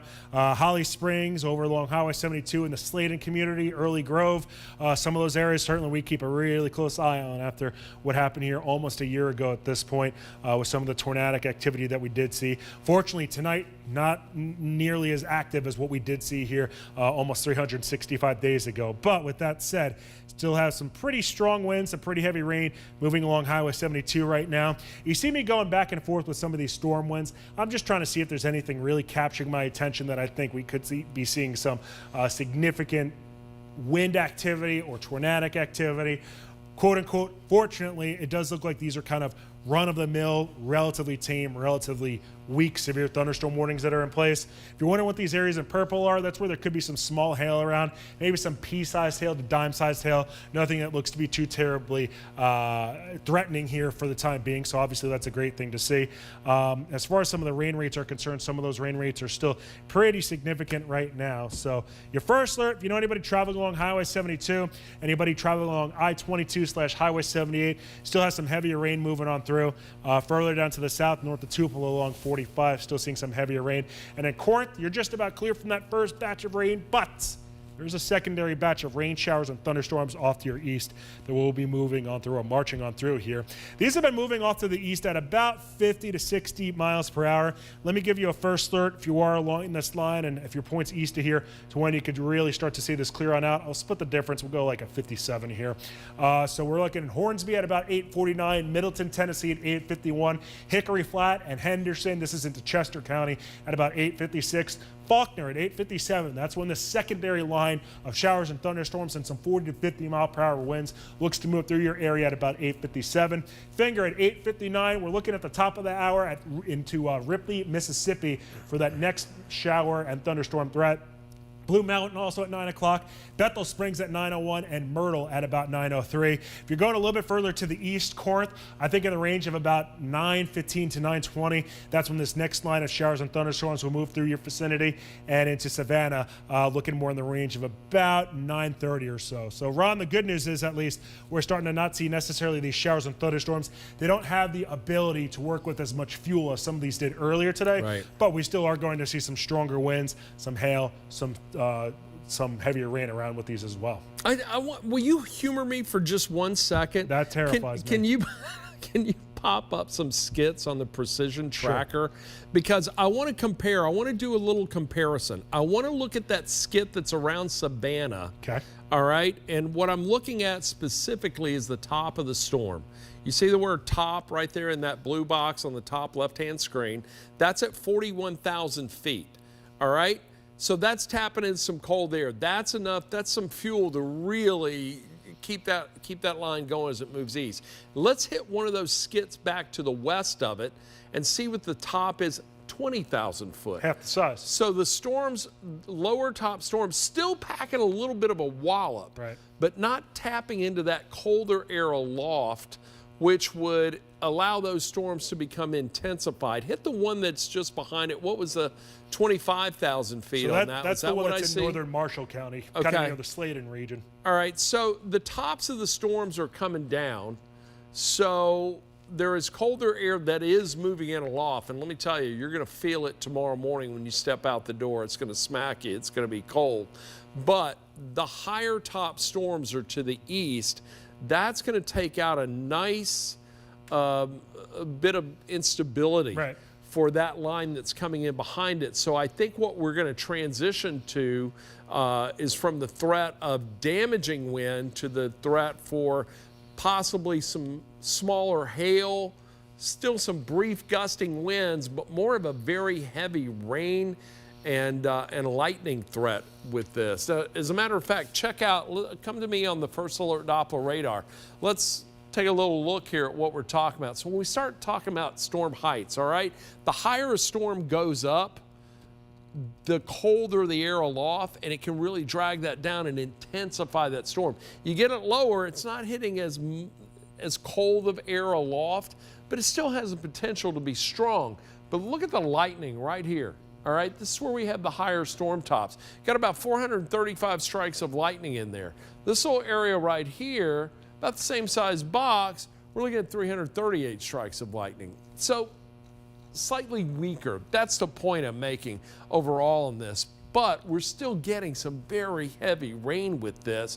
But the really intense rain and the heavier precipitation is along that eastern line. So as this comes on through, it kind of zaps some of the energy, doesn't leave much behind for this line to work with, but it can still produce some very heavy rainfall, and that's what we're seeing right now. I think the wind threat overall is going to start to diminish because it's not drawing down that colder air aloft down to the surface. But look at this. You get into Hardeman County, let's go right around Bolivar. Why am I not able? Oh, I know what the deal is. Let me hit this. I'll just hit info right here. So you get right around Bolivar. It's coming down at about just over 3 inches per hour. Maybe some small hail in there.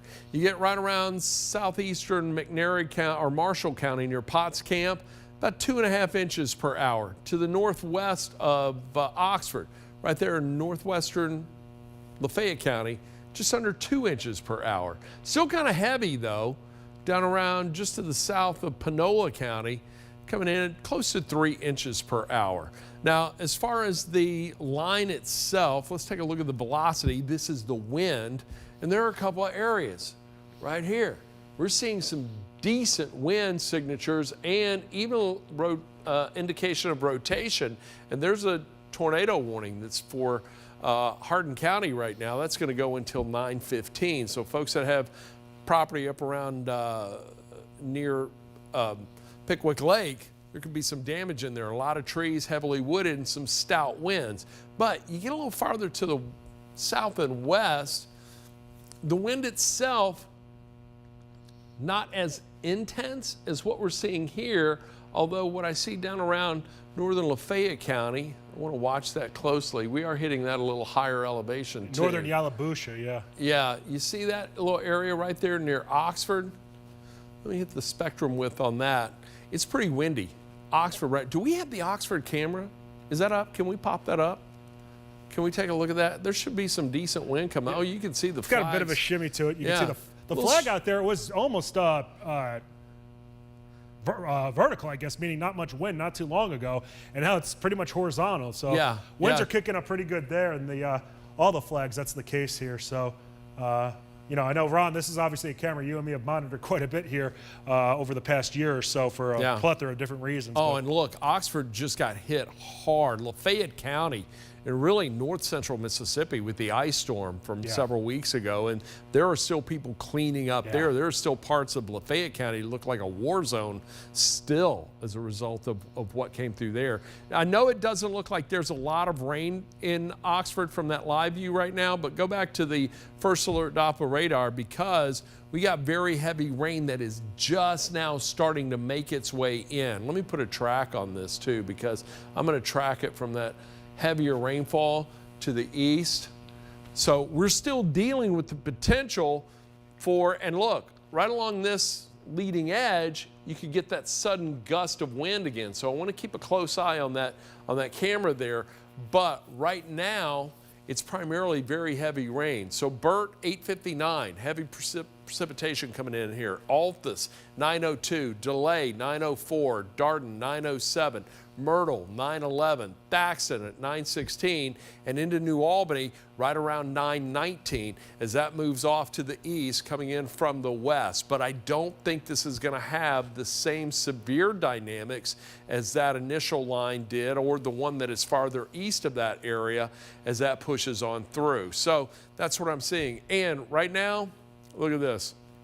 If you're anywhere within this red circle right here, you are in the clear. Severe weather threat is over for you.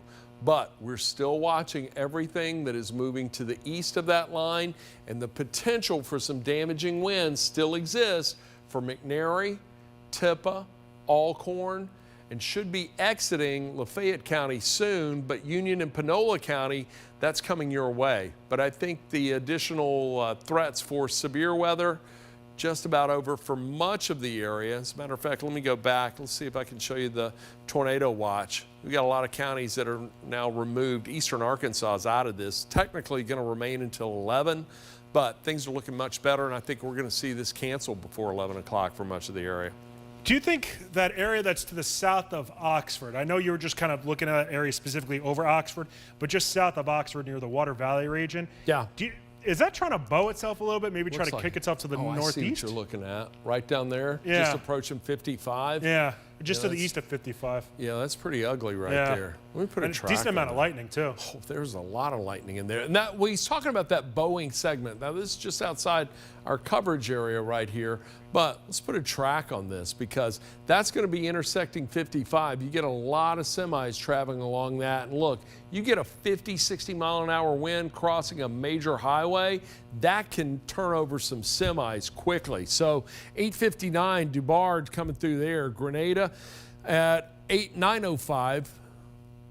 Coila, I think I got that right. I'm not even sure. So correct me. You can, if you're watching on Facebook, you can leave me a comment there. Duck Hill 912, Winona at 919, Alva 923. Then it'll get into Kilmichael at 930, and then into Bellefontaine right around 935. I think those are the most difficult name pronunciations I've had in a while since Takapola a few weeks ago. Now, let's take a look. That's that line right there. Again, it is just outside the Action News 5 coverage area, but that whole line making a march to the east and pushing on through rather quickly. I do believe this is going to be out of West Tennessee by 9:30, and then we'll see this exit North Mississippi by 10 at the latest, maybe even before that, because that is moving along at a pretty good clip.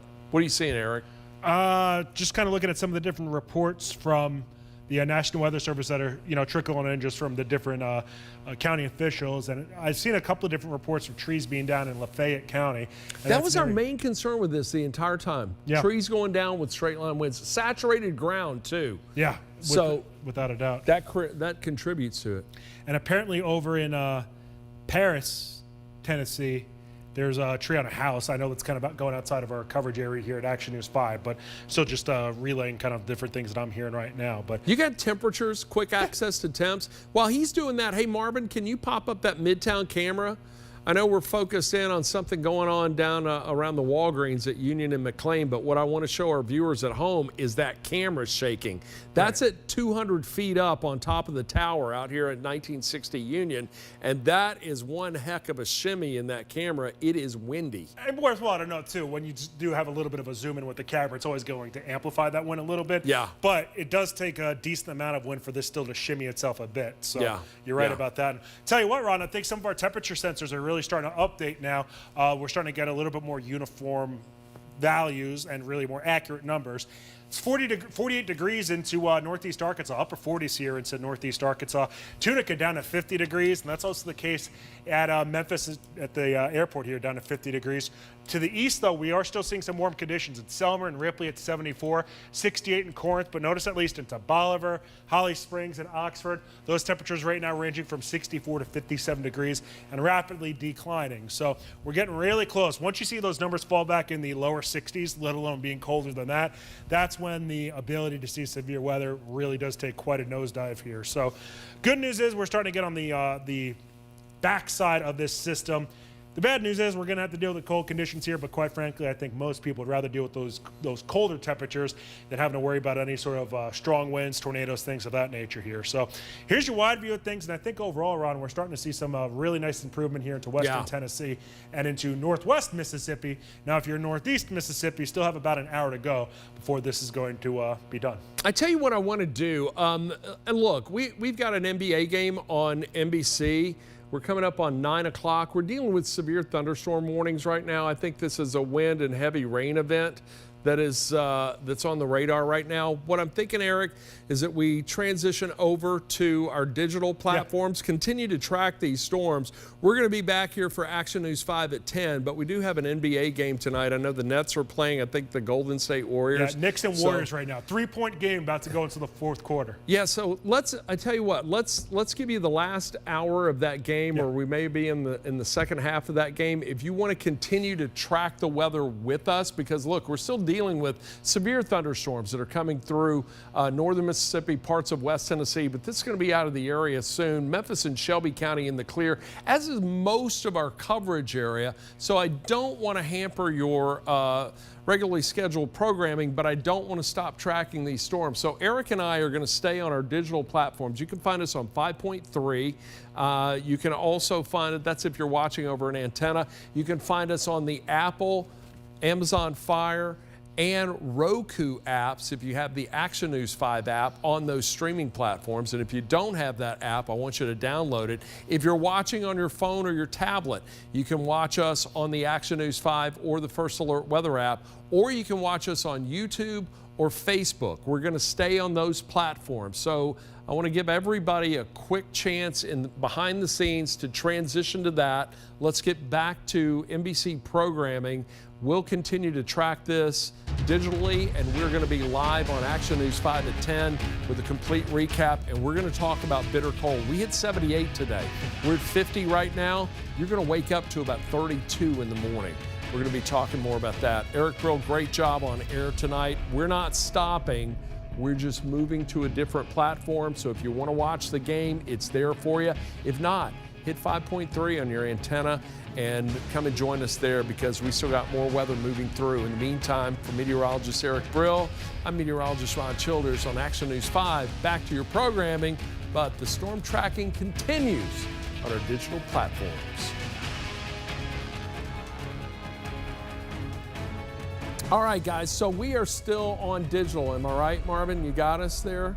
Marvin, if you could kill the program in And ear too. take program out of our ear. That will allow us to continue to track. So look, here we are, no active tornado warnings right now. And that was one of the reasons I wanted to get back to our programming on NBC, because Eric, this really is transitioning into a severe thunderstorm event with heavy rain, lightning, the main concern. I just think the tornado threat is gone from this. And even Ron, as far as the severe thunderstorms are concerned, there's nothing that's making me say, you know, we even have 50-mile-per-hour winds, let alone something stronger than that. So, agreed.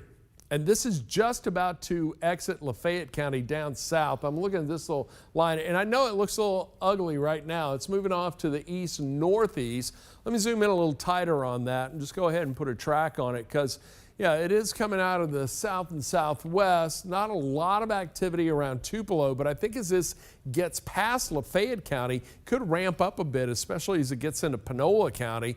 That's going to be just outside our viewing area, but just putting a track on this to give you an idea of where that's going.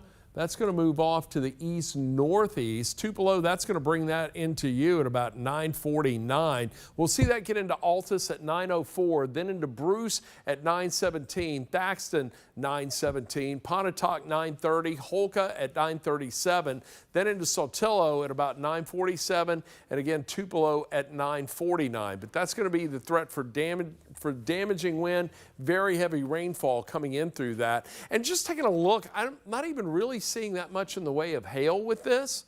Nothing on the hail tracker. Looks like there's a little bit of hail just northern Lee County right now, but nothing significant, about a ½ an inch in size overall. But taking it back to the home view, just to give you an idea of what we're dealing with, we still have active severe thunderstorm warnings out there. One tornado warning, that's for Hardeman County, just outside our coverage area, but Hardin County, Mississippi, or Tennessee, until 9:15. So that's what we're looking at there, the one tornado warning in the entire area. But severe thunderstorm warnings still extend for Chester, Hardeman, Henderson, and Madison County until 9:45. That's for this polygon right here that is along and north of the Mississippi-Tennessee state line. You get to the south of that, there's another severe thunderstorm warning.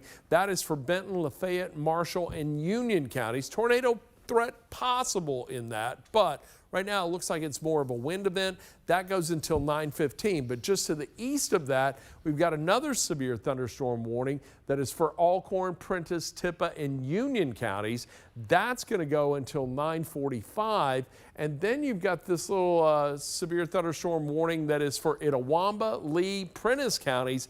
That goes until 9:15, and then for Panola County, Lafayette, Tallahatchie, and Yalobusha counties, you've got severe thunderstorm warnings. Again, the tornado possible threat in there until 9:15. But taking a look at the whole area, it looks like more of a very heavy rain, strong wind maker as it moves off to the east. I'll put this into motion for you. Let a little loop go here. And that is what we're seeing as that moves on through. So things are starting to look a little better. Selmer, you do have another line coming your way. That's going to make its way in there. Let me zoom in just quickly and I'll put a track on that, give you a better idea of when that's going to be hitting Selmer and just now moving into western McNairy County right now. So with that, I'll track it from northern McNairy County down to southwestern McNairy, and we'll carry it on into Hardin County. Bethel Springs, 908, then into Selmer, 912, Adamsville, 920, Morris Chapel, 920, Crump, 926, Savannah, 931, should get into Clifton at about 939 and into Lowryville at about 943. Now, a little while ago, Tippah County and Alcorn County packing a punch as a line of storms came through there looking intense, prompting the National Weather Service to even issue tornado warning. We've now got that line that is back to the south of that. Or to the west of that. Let's put a track on that and carry it on through Alcorn County to give you an idea of when it's going to hit there. Corinth, I think you're going to see another round coming through at about 9:24. Heavy rain, some gusty wind, but not as intense as what came through just a little while ago. It will move through Ripley at about 9:08, Dumas at about 9:18, Farmington 9:29, Burnsville 9:41.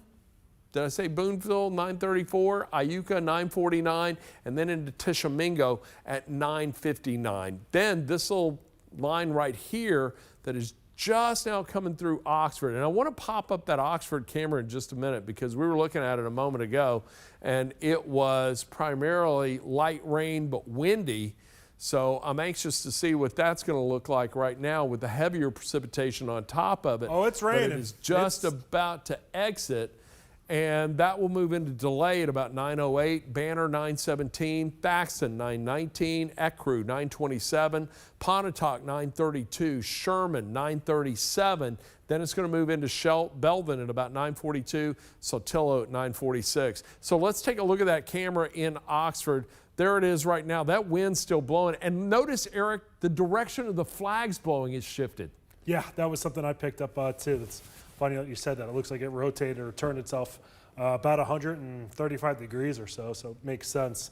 But that rain's coming down pretty dang good right now, no doubt about that. And, you know, the good news is, yet again, as far as tornadic activity is concerned, we're not really worried about that being an issue with a lot of these showers and storms right now. Of course, we're still keeping an eye on it.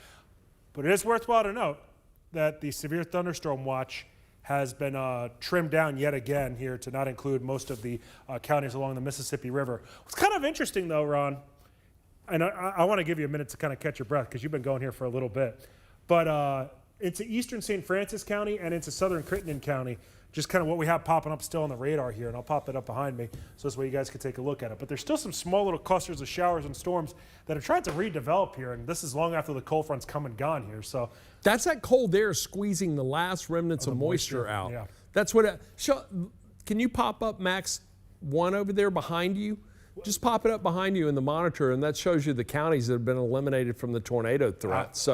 Well, even there's been more counties than even this that have been eliminated. Okay. It just has to kind of cycle itself through. I think everything along the Mississippi, whether it be east of the Mississippi or west of the Mississippi, directly against the Mississippi, has been cleared out of the watch now. So we're really starting to narrow down the quantity of counties in the watch here across the Mid-South. So obviously a great thing to see. All right. You know, the reality is that we still do have severe thunderstorm warnings here across the Mid-South. And I don't want you know, you guys that are out there into Alcorn and McNairy counties, Benton and Tippah counties, even into Lafayette County, you know, feel forgotten about this. We want to make sure that you guys get cleared out of these warnings as well. There's still a lot of boxes that are on our screen indicating the severe thunderstorm warnings. Each and every box that you see that is blinking is a severe thunderstorm warning, although there is one tornado warning that is just outside of the immediate Action News 5 coverage area. That is over into Hardin County here. So your first alert, if you know anybody in Hardin County, you are under a tornado warning still. The good news is this hasn't been confirmed on the ground. The bad news is it still is obviously a tornado warning, and you always want to treat tornado warnings with respect. And it looks like there's still a decent amount of spin that's going on in the sky with respect to that here into Hardin County. But as I said, the good news is that's moving away from here, but there certainly is at least some spin going on. Not seeing anything that's too ominous with the storm There's still a threats lot of warm air over there. Right. I mean, temperatures are still in the middle to lower 70s, well, Yeah. middle 70s really. So Yeah. it's probably not going to be a fun night between Huntsville and Nashville tonight. But I guess the good news is at least the sun has set. But that's kind of that could sometimes not really work in your favor either. Let's see, what is the National Weather Service noting? Oh, they're saying that the tornado warning is going to expire in Hardin County, so good news there. And even as far as these severe thunderstorm warnings are concerned, don't get me wrong, it's about to rain cats and dogs out there in Selmer yet again. But as far as, say, from a tornadic activity sort of standpoint, I think we're in pretty good shape here from the perspective of not seeing a tornado. Doesn't mean it's still not going to rain quite hard. Let me flip this on over to a different radar site too. Yeah, you're about to see some pretty heavy rain here in the Selmer. I feel pretty confident about that. What's the wind look like there? So let's see. Oh, that's really nothing. Yeah, it's really. I'm on Columbus right now. If I flip this over to Memphis, I mean, you get a little bit better, but still even. It's just outside the next rad. Yeah. I mean, you know, these are still indicating 60-mile-per-hour winds, but that's also about 4,500 feet above the ground here. So I wouldn't be surprised if there's some 40-mile-per-hour gusts, say upper 30, lower 40-mile-per-hour gusts, about ready to go through Selmer and what's that state park that's along Highway 57? Is that Big Pond State Park? Something along the lines of that. Patrick Ellis and I, we've talked about that park probably a lot more than we should have, despite the fact we've never been there. Really nice park that's along Highway 57. It looks like you're in the into New England, honestly, the way that it looks just with the rolling hills out there. Oh, McNairy County's beautiful and so much history up there too. Yeah. By the way, it is loud. There's a lot of lightning over there. Right. Oh, no question about that. A lot of lightning. I will say, you know, the precision tracker, it's great when it comes to severe weather. Personally, I like Chief Meteorologist Ron Childers' lightning detector's a little bit better than mine over here, even though that's largely beside the point. But the little bolts of lightning on your screen, that does indicate where there is still some lightning. And it's still coming down pretty good right now into Ripley and Faulkner and all throughout Tippah County right now. So if you're in Walnut Creek along State Highway 15, further to the east, Faulkner, Ruckerville Road, County Road 223, County Road 232, County Road 253, State Highway 2, really just throughout Ripley, Walnut Creek, Faulkner, Tiplersville, further to the east in Theo and Crow. Yes, you did see some thunderstorms not too long ago, but you have another area that's about to march on through the region here. So not a great evening here into Tippah, Alcorn, McNairy, and really all the counties throughout the Mid-South. But the good news is we never had anything confirmed as far as tornado warnings are concerned here. I do want to, if we can, let's flip on over to, I forget what the input is for the live shot that we have up from them clearing the trees in Midtown Memphis. But looks like there's... You can see the one that did fall in the car from earlier today. We did not get any sort of reports if there were any sort of injuries or any sort of fatalities or anything like that. But this tree looks like it did fall on a pickup truck that is just behind where the National Guard members are over there. So they're starting to clean that up. This was in Midtown Memphis. And Ron, do you remember off the top of your head? It was near Union. It was at Poplar. Is that where the tree was down? Poplar and Edgewood, I do believe. Right. Poplar and Edgewood. Poplar and Cooper. Okay. Okay. So that's okay. I'm just Edgewood is near there, Right. so it's right there in that little. It's one of the little side streets right there in Midtown. Yeah, that makes sense. Okay. So I guess if your travels do take you, is this on, so would this be on Cooper or would this be on Poplar then? Either way, try to avoid the area because there's a tree down and, obviously if the tree's down and covering the road, you're not going to be able to traverse along it here. But, yeah. All right, so let's see. National Weather Service, they are going to cancel a severe thunderstorm warning that is in Alcorn County. I think that was just a little segment of one, though, that they're still going to remain with the warnings in place here. And you can see it's just kind of a wide view of warnings that stretches from I-40 all the way down to I-55. And it's not like it's near where I-40 and 55 meet each other. But still have a line of showers and storms marching itself off to the east here at about 50 to 55 miles per hour. The forward speed of these has oscillated a little bit. Sometimes it's been a little bit quicker. Sometimes it's been a little bit slower. But I believe all these now are warned for the potential 60-mile-per-hour winds and 1-inch of diameter sized hail. And that's the minimal threat that you need for severe thunderstorm warnings. As far as the BTI numbers on this, still want to keep an eye on those just as a safe and sorry measure. A lot of these have started to dwindle away a bit, between about a 2.2 to a 2.6. And what do you know, Chief Meteorologist Ron Childers? We put on one of these skits here to Lafayette County, scooted off to the east at about 60 miles per hour. And 927, what's that town it's about to move on through? Takapola. I finally got it. I called that Tacopula forever. I don't even know what happened there. And for everybody that lives there, my apologies for something I did a few months ago. The whole little list that we have on the left-hand side of the screen has some fun town names on it. We have Takapola, then we have Thaxton at 932, Pontotoc at 940, and okay, I guess now all of a sudden we're going to get rid of that skit. So you kind of get the point there. These are moving off to the east here at about 50 miles per hour. Let me just give you a nice little storm track on these right now so I'll give you a better idea. If you do have any family or friends that are into Tupelo or points east. Takapola, yet again, 921. Thaxton at 923. New Albany by 926. A little bit further along there, Boonville at about 949. And into Tupelo by about 10 o'clock or so. That's the leading edge of these severe warned storms. And really, once this leading edge goes past you or moves past you, the ability to see severe weather does start to dwindle away a bit. With that said, as Ron did allude to, there are still some showers on the backside of this along the Mississippi River. It looks like into portions of Crittenden County and into DeSoto County and Shelby County and Tunica County, kind of where all those counties meet. That's where there has been some shower development here, but there's just way too much cold air around for these to support themselves and for these to be strong or severe. So we put this on an hour loop here. You can really start to make it out how, yeah, these did just start to fire up here over the past little bit, but the ability to see severe weather has taken quite a downward turn here into northeast Arkansas and into most of western Tennessee and even into northwest Mississippi. So it's amazing how this played out almost to the T in regard to the high resolution precipitation models.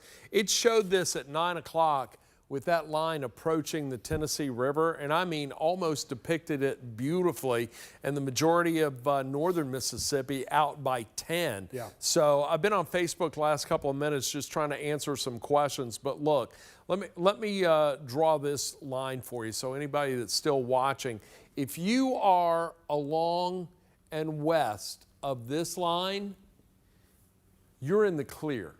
That's Fayette County, Haywood County, Crockett, Dyer, Lauderdale, Tipton, Shelby, DeSoto, Tate. Panola County, you're in the clear. You've still got a severe thunderstorm warning that is just to your south and east, but you're in the clear. And then Quitman, Tunica, Coahoma, all of eastern Arkansas. These little showers we're seeing right here, that's just some residual precip that's developing. Let me put a loop on this and you'll be able to see it.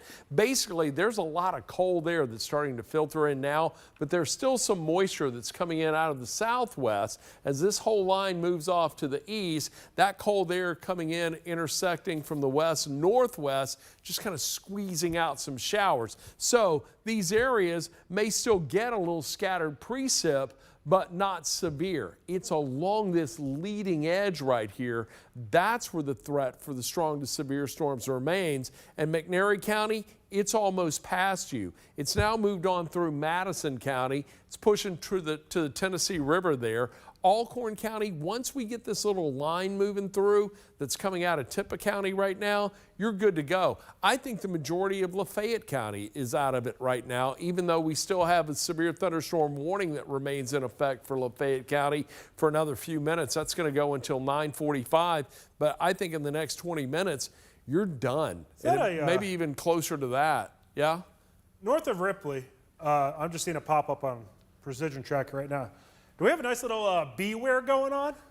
Let's see. Well, that would be if there was a tornado. Right. I don't see a tornado. Right. That's fair. That is a Yeah, good point. there's but no- there's a random donut hole that's just to the north of Ripley that just kind of caught my eye. Well, let me check that out. That may be more of a.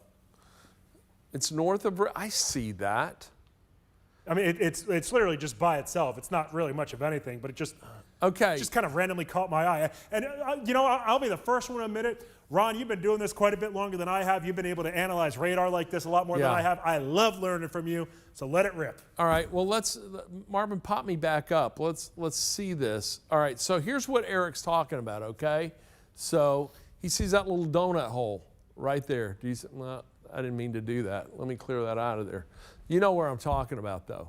All right. So this little area right here, little donut hole right there. What is that? Could be a couple of things. Could be attenuation from the radar, not able to penetrate that, the intensity of the precipitation, because the radar is over here in Millington and it's diving south. Oh, I'm even hitting that from the Columbus radar. So there may be attenuation from the north of that. But here's what I'm going to do. I'm going to zoom in just a little tighter on this, and we're going to look at a couple of things. All right. So let's take a close look in that. This is not a tornado by any means, but look, there's a little wind right there on the leading edge of it. Then we go to velocity, and right here, we got a little something that's trying to, you know, just some brief gusts right there along that leading edge, but it's within this little area right here, there's a bit of a radar hole. So let me hit that with the scope, and look, we're picking that up from Memphis too. Yeah, it's So- in both radars. You know what it could be? Yeah. What I'm going to do is analyze this for the next week ahead. But what I think we may be seeing, there could be a little cold punch that's coming in there, Eric. In other words, let me just give this a little slice, all right? So let's just slice this and then take a look. I should be able to move it. You can even see the radar hole right there. Uh-huh. So there is a little weak rotation right there. So maybe it is a little bounded weak echo region, or a B-weir as we call it. But typically we see that in a tornado. But on the 3D slice, there's definitely something right there. What I'm wondering is, okay, are we seeing rotation here, or are we seeing colder air coming in here and forcing all that to the surface? Couple of possibilities there. If you're a Met and you're watching right now, leave a comment on Facebook. I want to know what you think. But that's likely what we're seeing, is just maybe some broad scale rotation as that's moving off so rapidly to the east. Let me zoom in one more time. Hey, Ron, worthwhile to note while you're Take doing that. another look. Yeah. Crockett County, Fayette, Gibson, Haywood, Weakley County out of the watch. Oh, that's good. That is good. Let's see how long this held together. And it just kind of formed right there, coming in out of, as it moved on through Ripley. So yeah, maybe it is quite possible, Eric, that as this moved off to the north and east, all right, so it's coming in this direction right here. And notice we've got some lighter precip there. As it's moving north and east, there may be some heavier precip that's kind of wrapping around behind this, because there's a lot of moisture, a lot of activity, and even some gusting wind right here. So it is quite possible that as this is moving off to the east, it's forcing some heavier precip behind it, and it's creating that. Now, somebody's going to correct me on it, Hey. but that's my assessment right now. Ron, you're doing this on the fly, going off the top of your head, and I apologize for putting you on the spot with that. I'm glad you did. But you're love a challenge. You're dang good at being able to analyze the radar here and pick different things up. So that's what I think we're appreciate seeing. you getting into the meat and potatoes of that. You're man. very welcome. But I am going to be looking at that for the next 5 days, I know. Yeah, probably. Yeah. Worthwhile to note, it is just outside of our coverage area. But, you know, we obviously, hey, you could have people streaming and watching us from Antarctica, for all we know. Yeah. There is a tornado warning that was just issued for Prentiss and Tishomingo counties. Yeah. That's not going to clip Alcorn. But, you know, if you know anybody towards the Iuka area along Highway 72 and east of Boonville, good idea to give them a first alert and let them know about that. I'm sure that they're aware of it right now. But And anybody who's watching us on Facebook, somebody even asked about Tishomingo County on our Facebook page. Panola, Tishomingo County, that's going to go until 10 o'clock. Prentice Tornado and warning. Tishomingo. Oh, excuse me, Prentice and Tishomingo. That's going to go until 10 o'clock. Let me hit that with the scope and see if I see any. Got a 3 on the BTI, so nothing outrageous, but it's still a number. I see what they're looking at, though. Yeah. You see Yeah, oh, that yeah. right there? There's some rotation. It's broad scale, I do believe. Broad rotation. I still think straight line wind remains the main concern with this as that's pushing on through. I think that one is just looking strong enough to not put the tornado possible tag. Yeah. You know, but just, I hate saying a weak tornado warning compared to a stronger severe thunderstorm warning from a tornado aspect, but. It is kind of hooking a little Right. bit, and I keep doing that. I don't know why. And look, so there are a couple of distinct things in here. First of all, it looks like we've got a little bit of a hail core right there. Then you've got somewhat of a comma-shaped cell with a little inflow notch right there. So yeah, it certainly looks seemingly tornadic. There's some decent hail in there. Look at that, about 1 inch size hail. I'm hitting that, what, about 4,500 feet? Yeah, I that think sounds so. about right. That's what we're seeing there. Just put the scope on here again. Some broad scale rotation with this. Right there. If you're in Tishomingo, if you're watching right now, if you're anywhere within that area, hit the next rad. Let's put that on there. Let's just track it out to the east. If you're in any of these communities, Tishomingo, go to your storm shelter right now. 935, it's right on top of you. Bloody Springs, 940, 942 into Petertown. Allsboro at 945, Malone 947, Lime Kiln at 953, and Cherokee at 957. Again, just outside of our coverage area, but a tornado warning in effect until 10 o'clock tonight for that part of northeast Mississippi, Prentice and Tishomingo counties. But look, Eric, things are looking much better. This is just about over for Lafayette County, even though you're still under the severe thunderstorm warning now until what, 9:45? I think that expires. Right. So 9:45, that expires. McNairy County, you're just about in the clear. Your severe thunderstorm warning expires at 9:45. So we get this out of here, we'll be in good shape. Alcorn County, you've still got a severe thunderstorm warning. That goes until 9:45, but I don't see anything that gives me great concern. And again, these cells that are just popping up back here, just some scattered showers, not severe. That's colder air coming in behind all of this, tapping into some moisture, squeezing out a few stray showers. But the main threat for severe weather is right along this main line right here, and really for points to the east, taking that outside the Action News 5 coverage area. So things are looking much, much better for us as we get into the evening hours. Coming up on 9:30 right now, a better pattern emerging as we head into the late night hours. I think if you're anywhere from Fayette County in West Tennessee to the west, you can go to bed now if you want to. All of eastern Arkansas, no worries for you tonight. In northwest Mississippi, along and west of 55, all counties along and west of 55, you are in the clear. But Panola, Tate, DeSoto County, all of DeSoto, Tate, and Panola counties in the clear, as is Marshall County. Yeah. It's gone. Still going to keep and a close eye. Panola even, yeah. Yeah. I mean, Panola, Marshall, Fayette, Haywood, Crockett. Still going to keep a close eye on southern Benton County, Right. around Myrtle, Tippah County. Not going to let our guard down just yet, but things are really looking much better for you. And again, it's almost gone from Lafayette County. So I don't know why I drew that. Let me zoom in a little tighter right over here. So this is the area of activity right now, northeast Mississippi.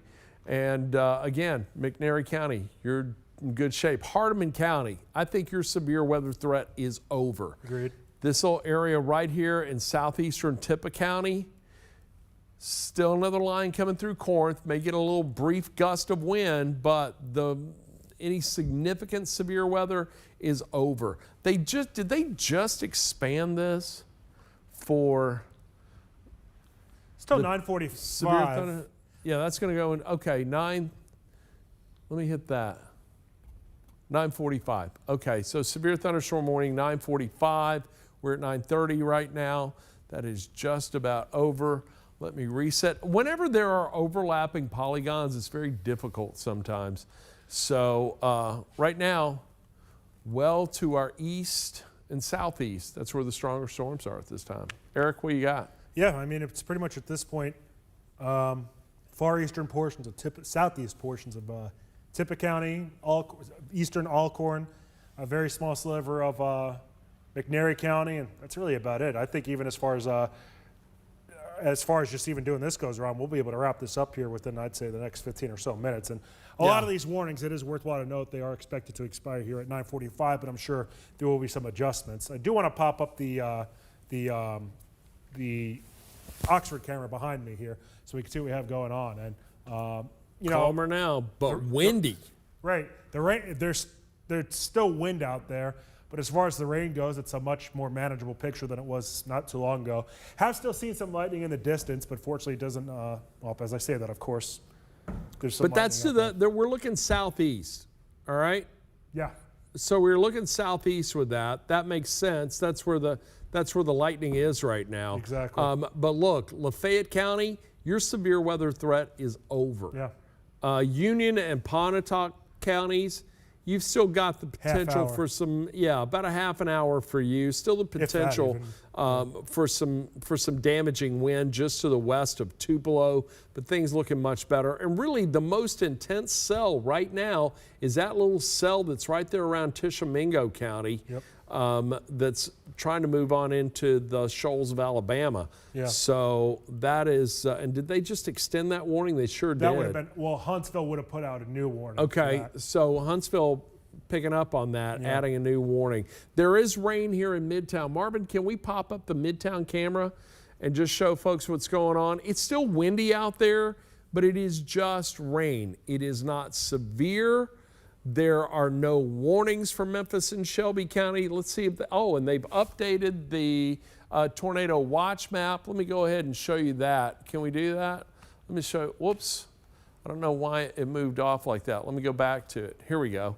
So now, tornado watch still in effect until 11 from Fayette County east, but really Fayette County, you're fine. Hardeman County, you're fine.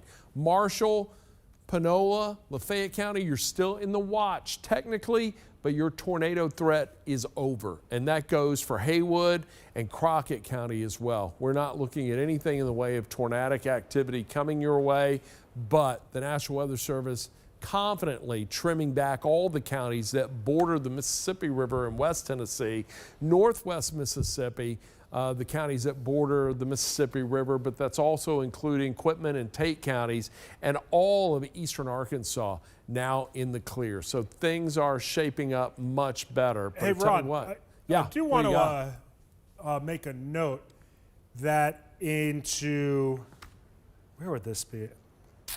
Halls, which, would that be in Dyer or would that be over into Lauderdale? I think this is, this would be Lauderdale Halls County. is, Halls, Tennessee.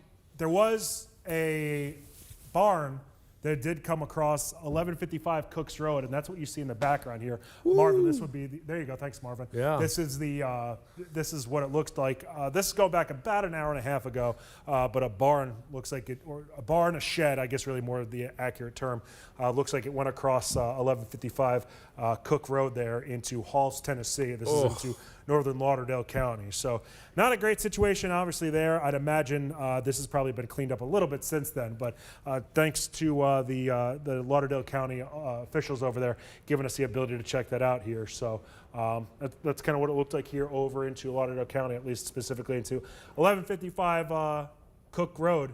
Not too long ago here. So as far as what we have going on with that, that's something that we've been seeing. And there have been some pictures kind of trickling in here and there over the past few hours, just as far as different damage reports that have popped up here. I'd say that one's probably the most ominous looking one per se, with having that barn across the road. But, you know, if you want to submit your pictures on in, send them on over using the First Alert Weather app here so we can see what's going on in your neck of the woods. But as far as what we have going off the radar here across the Mid-South, still do have some severe thunderstorm warnings in place here. No tornado warnings locally, but still have, keep an eye on Alcorn County, far southeastern McNairy County and into southeastern portions of Tippah County as well. But Do I see a little shear marker west of Corinth? You see that? Yeah. It's kind of in a is weird spot, though. Yeah, and you know what? It may be a situation like I was looking at a moment ago. You get a little wraparound as the storm is advancing to the east. What's that skit Man, is say? that could be the same spot where the Beware was? It's north of it. But It's keep well in mind, that north was of going back. Oh, that's right. It was coming through Ripple. That's it. Yeah. That is it. Ain't that something? All right, hit that skit. Man, we get excited about weird things. Yeah, we do. It's the meteorologist in us coming out. Hit that skit. Let's see what we got. 2-3, so, Okay. it's a low number, obviously. Top of the storm, 24,000 feet. Which is good to see. Yeah, that is very good to see. While we're just talking about this out loud here. Look at the speed on that. It's moving east northeast at close to 70 miles per hour. That's hauling. Wow. That's moving too fast to really form a tornado. Yeah, it is. Yeah, In an ideal world, ideal world's very relative here. From a thunderstorm's perspective, you need the forward speed to be 25 miles per hour or less than that. Say in the Look, mid-40s. we were watching storms in Oklahoma earlier in the week. Yeah. They were moving at like 20 to 25 miles per hour and producing tornadoes. Yeah. That was something else. We got these supercell thunderstorms out there that were just rotating, very little forward momentum, and they were producing tornadoes just right there. Okay, so, Ron, say you live in Corinth, you're watching this right now. You hear us talking about a tornado, you see us talking about a 2.3 here on the BTI scale. You think you should get to that shelter right now? What do you think you should do? Yeah, just stay in your safe place. I think you're okay in your home. Right. Just stay in that safe place in your home. Yeah. Center location, lowest floor. Let this pass, Right. all right? As a matter of fact, let me do this. Let me put a track on the back side of the storm. So what I'm going to do is track it from the area of heaviest precipitation to the east. This is not when the storm will, I'm going to just take it right here to the Alabama-Mississippi line. This is not when the storm will get to you. This is when it will exit. This is when you're in the clear. Henderson, 9:41. You got about 4 more minutes. Ripley, 9:51. Selmer, 9:54. You're in the clear. 10:06. Corinth, you'll be in the clear. Then Savannah, 10:13, Boonville, 10:19, Iuka, 10:33, and Waynesboro, 10:37. So again, I'm tracking this from the back side, that most intense area, the back side of it, and when that will exit. When we track it from the front of that line, that's giving you an indication of when it will get to you. This is when it will exit. All right, so something to look forward to there. So Corinth, you'll be in the clear at 10:06, if not a little sooner. That line's moving at about 50, 60 miles per hour, I do believe, still. But it is rapidly approaching the Tennessee River and just about to move out. But folks that are east of the Tennessee River and into northern Alabama, you've still got some storms coming your way, and we could see this activity intensify, because keep in mind, we still have an enhanced risk for severe weather. And Eric, the sweet spot on the enhanced risk was right here. Right. And that's where we've seen already tonight 2 or 3 tornado warnings that have been issued. So there's still a lot of instability. You've got to look at it right now. As a matter of fact, let's go to the precision tracker. Marvin, can you pop that up? So Eric, there you can go. Talk about it. So the areas in green and yellow, even these could be trimmed back further to the east.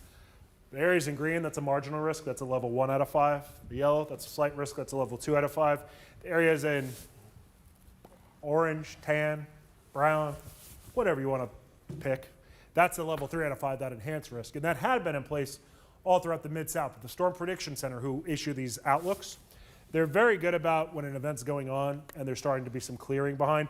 They do move these around with respect to the given event going on. So it makes sense that there's not as much of an enhanced risk of severe weather as there was earlier. But that said, we are still contending with a few severe thunderstorm warnings here into parts of the Mid-South, more specifically into the Tennessee River Valley.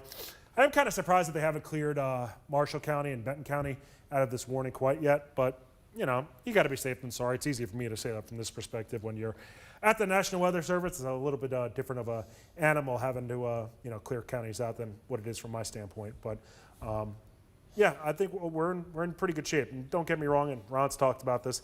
Still raining cats and dogs right now in Corinth. Ripley, you're in much better. Ripley, Mississippi, you're in much better shape now than you were even just a half hour ago. And into Alcorn County and McNairy County, you're in for the most part better shape now. If you're in Selmer, glad to say you could head on to sleep. You still do technically have a severe thunderstorm warning in place, but this is really to the southeastern portion of the county and not into Selmer. National Weather Service noting right now, Marshall and Panola County getting canceled from the watch. So once that happens, that means within the watch, we'll still have Benton, Tippah, Alcorn, McNairy, and Lafayette counties. So good news on that. And the National Weather Service just kind of noting that there's still a few more severe thunderstorm warnings to be had into Tishomingo, Prentiss, and Itawamba counties, and just kind of that general area into far northeastern portions of Mississippi. But we're in pretty good shape right now across the Mid-South. Haven't seen a bunch of reports here as far as hail sizes being larger than a quarter, and quarter-size hail could still do a number on your car. And, I know that if we talk about hail sizes, you got to give us a little bit of perspective on it. And this is what we're looking at here for quarter-size hail. That's 1 inch in diameter size hail on the upper level of the hail sizes. It is from left to right, the fourth one in. We haven't seen any ping pong size hail, which is good to see. That's 1.5 inches in diameter. And obviously, once you start getting into that bottom line, that's super significant hail. And there was actually, not necessarily relevant for here in the Mid-South, but there was hail in Oklahoma earlier this week. No, it was either Indiana or Illinois. I think it was a week ago. Yeah. 6 inches in diameter. I saw that. 6 inches. It's huge, almost basketball size. It's like small. It's like a kickball size hail. Yeah. Yeah. That's huge hail. I'm glad that we don't have to contend with that here tonight. We got about 3 minutes left on these warnings in our Action News 5 coverage area. Let's take one just quick little tour, Eric. And I tell you what, I want to wrap this up at about 9:45 if we can. If you see something, a reason we shouldn't, we got to get ready for Action News 5 at 10. And look, the weather's not over yet because the next big weather story is going to be a hard freeze coming our way for tomorrow night. We got a cold day tomorrow and tonight. We're expecting our low to fall in the lower range of the 30s. So cold is the next big weather story. But all the activity right now pushing along and moving to the east of the Tennessee River. Still some active warnings, but most of these in northeast Mississippi, McNairy County, you're going to be out of this at about 9:45. We have that one active tornado warning. That is for Tishomingo County, but that's starting to cross into Alabama. That will head on into Middle Tennessee, northwestern Alabama, as this whole line continues to advance east. And look, down to the south, starting to get its act together a little bit. We still have the enhanced risk that remains for Middle Tennessee, northern Alabama, and a good part of the southeastern United States. But here in the Action News 5 coverage area, things are looking much better. And the precipitation we're seeing right now that's developing along and east of the Mississippi River, including Memphis and Shelby County, it's not severe. Non-severe. A stable atmosphere has now emerged. More counties have now been removed from the tornado watch. So now Fayette County, Marshall County, Panola County, you're out of it. Lafayette County still technically in it, as is Benton, Tippah, Alcorn, Hardeman, and McNairy. But your severe weather threat is all but gone. I know there's still a lot of lightning out there, so it could still be a little loud in a few areas, especially right there around the Highway 45 corridor. We're picking up about 456 strikes of lightning from 22 north into West Tennessee. But the leading edge of this right here, that's where the greater threat for strong to severe storms exists right now. And most of that is just about to exit our coverage area. And this is where we hand off to our friends in Madison County and in Middle Tennessee and Huntsville. We've got gray stations in Jackson. WBBJ is there. We've also got a gray station in Nashville. WSMV and our friends, our gray station in Huntsville, Alabama. Brad Travis and crew at WAFF. So, And eventually our buddy Spencer Denton over there in Knoxville. yeah, and Spencer is in Knoxville right now. So Gray Media has you covered from boundary to boundary in Tennessee, from Memphis to Middle Tennessee, the Tennessee River Valley, and well east into eastern Tennessee. But right now, things are looking much better, much calmer for our Action News 5 coverage area. We're all going to be able to get a good night's sleep tonight, but I tell you what, throw an extra blanket on the bed, because when you wake up in the morning, it's going to be cold. Eric, I see 945 has come around. Still keeping the active severe thunderstorm warning for Alcorn County. That's going to remain until 10:15. Again, tornado possible, but really the potential for that is not going to impact Alcorn County. McNairy County, southeastern McNairy County, still under a severe thunderstorm warning until 10:15. But Selmer, you're in the clear. Yep. Corinth, you're in the clear. So even though we still have these warnings right here, the threat, severe weather threat, is over. Any final thoughts or final words on this? No, I just feel pretty confident. You know, across the Mid-South, we're in good shape right now. And between Ron and myself, we don't take it lightly as far as just saying that. Right. You know, right.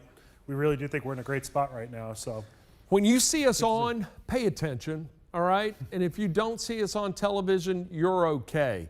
But even when storms are coming through, we like to track on our digital platforms as well. So we have multiple ways to bring you weather information.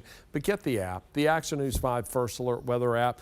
We've got a calmer pattern emerging for the week ahead, but it is going to start with some bitter cold, and you're going to be able to track those temperatures right there on the app. Eric and I are going to be back in less than 15 minutes on Action News 5 at 10. We will have a complete look at today's weather, what's ahead, talk more about the cold, and what's coming your way. And by the way, let me just go ahead and give you your first alert right now.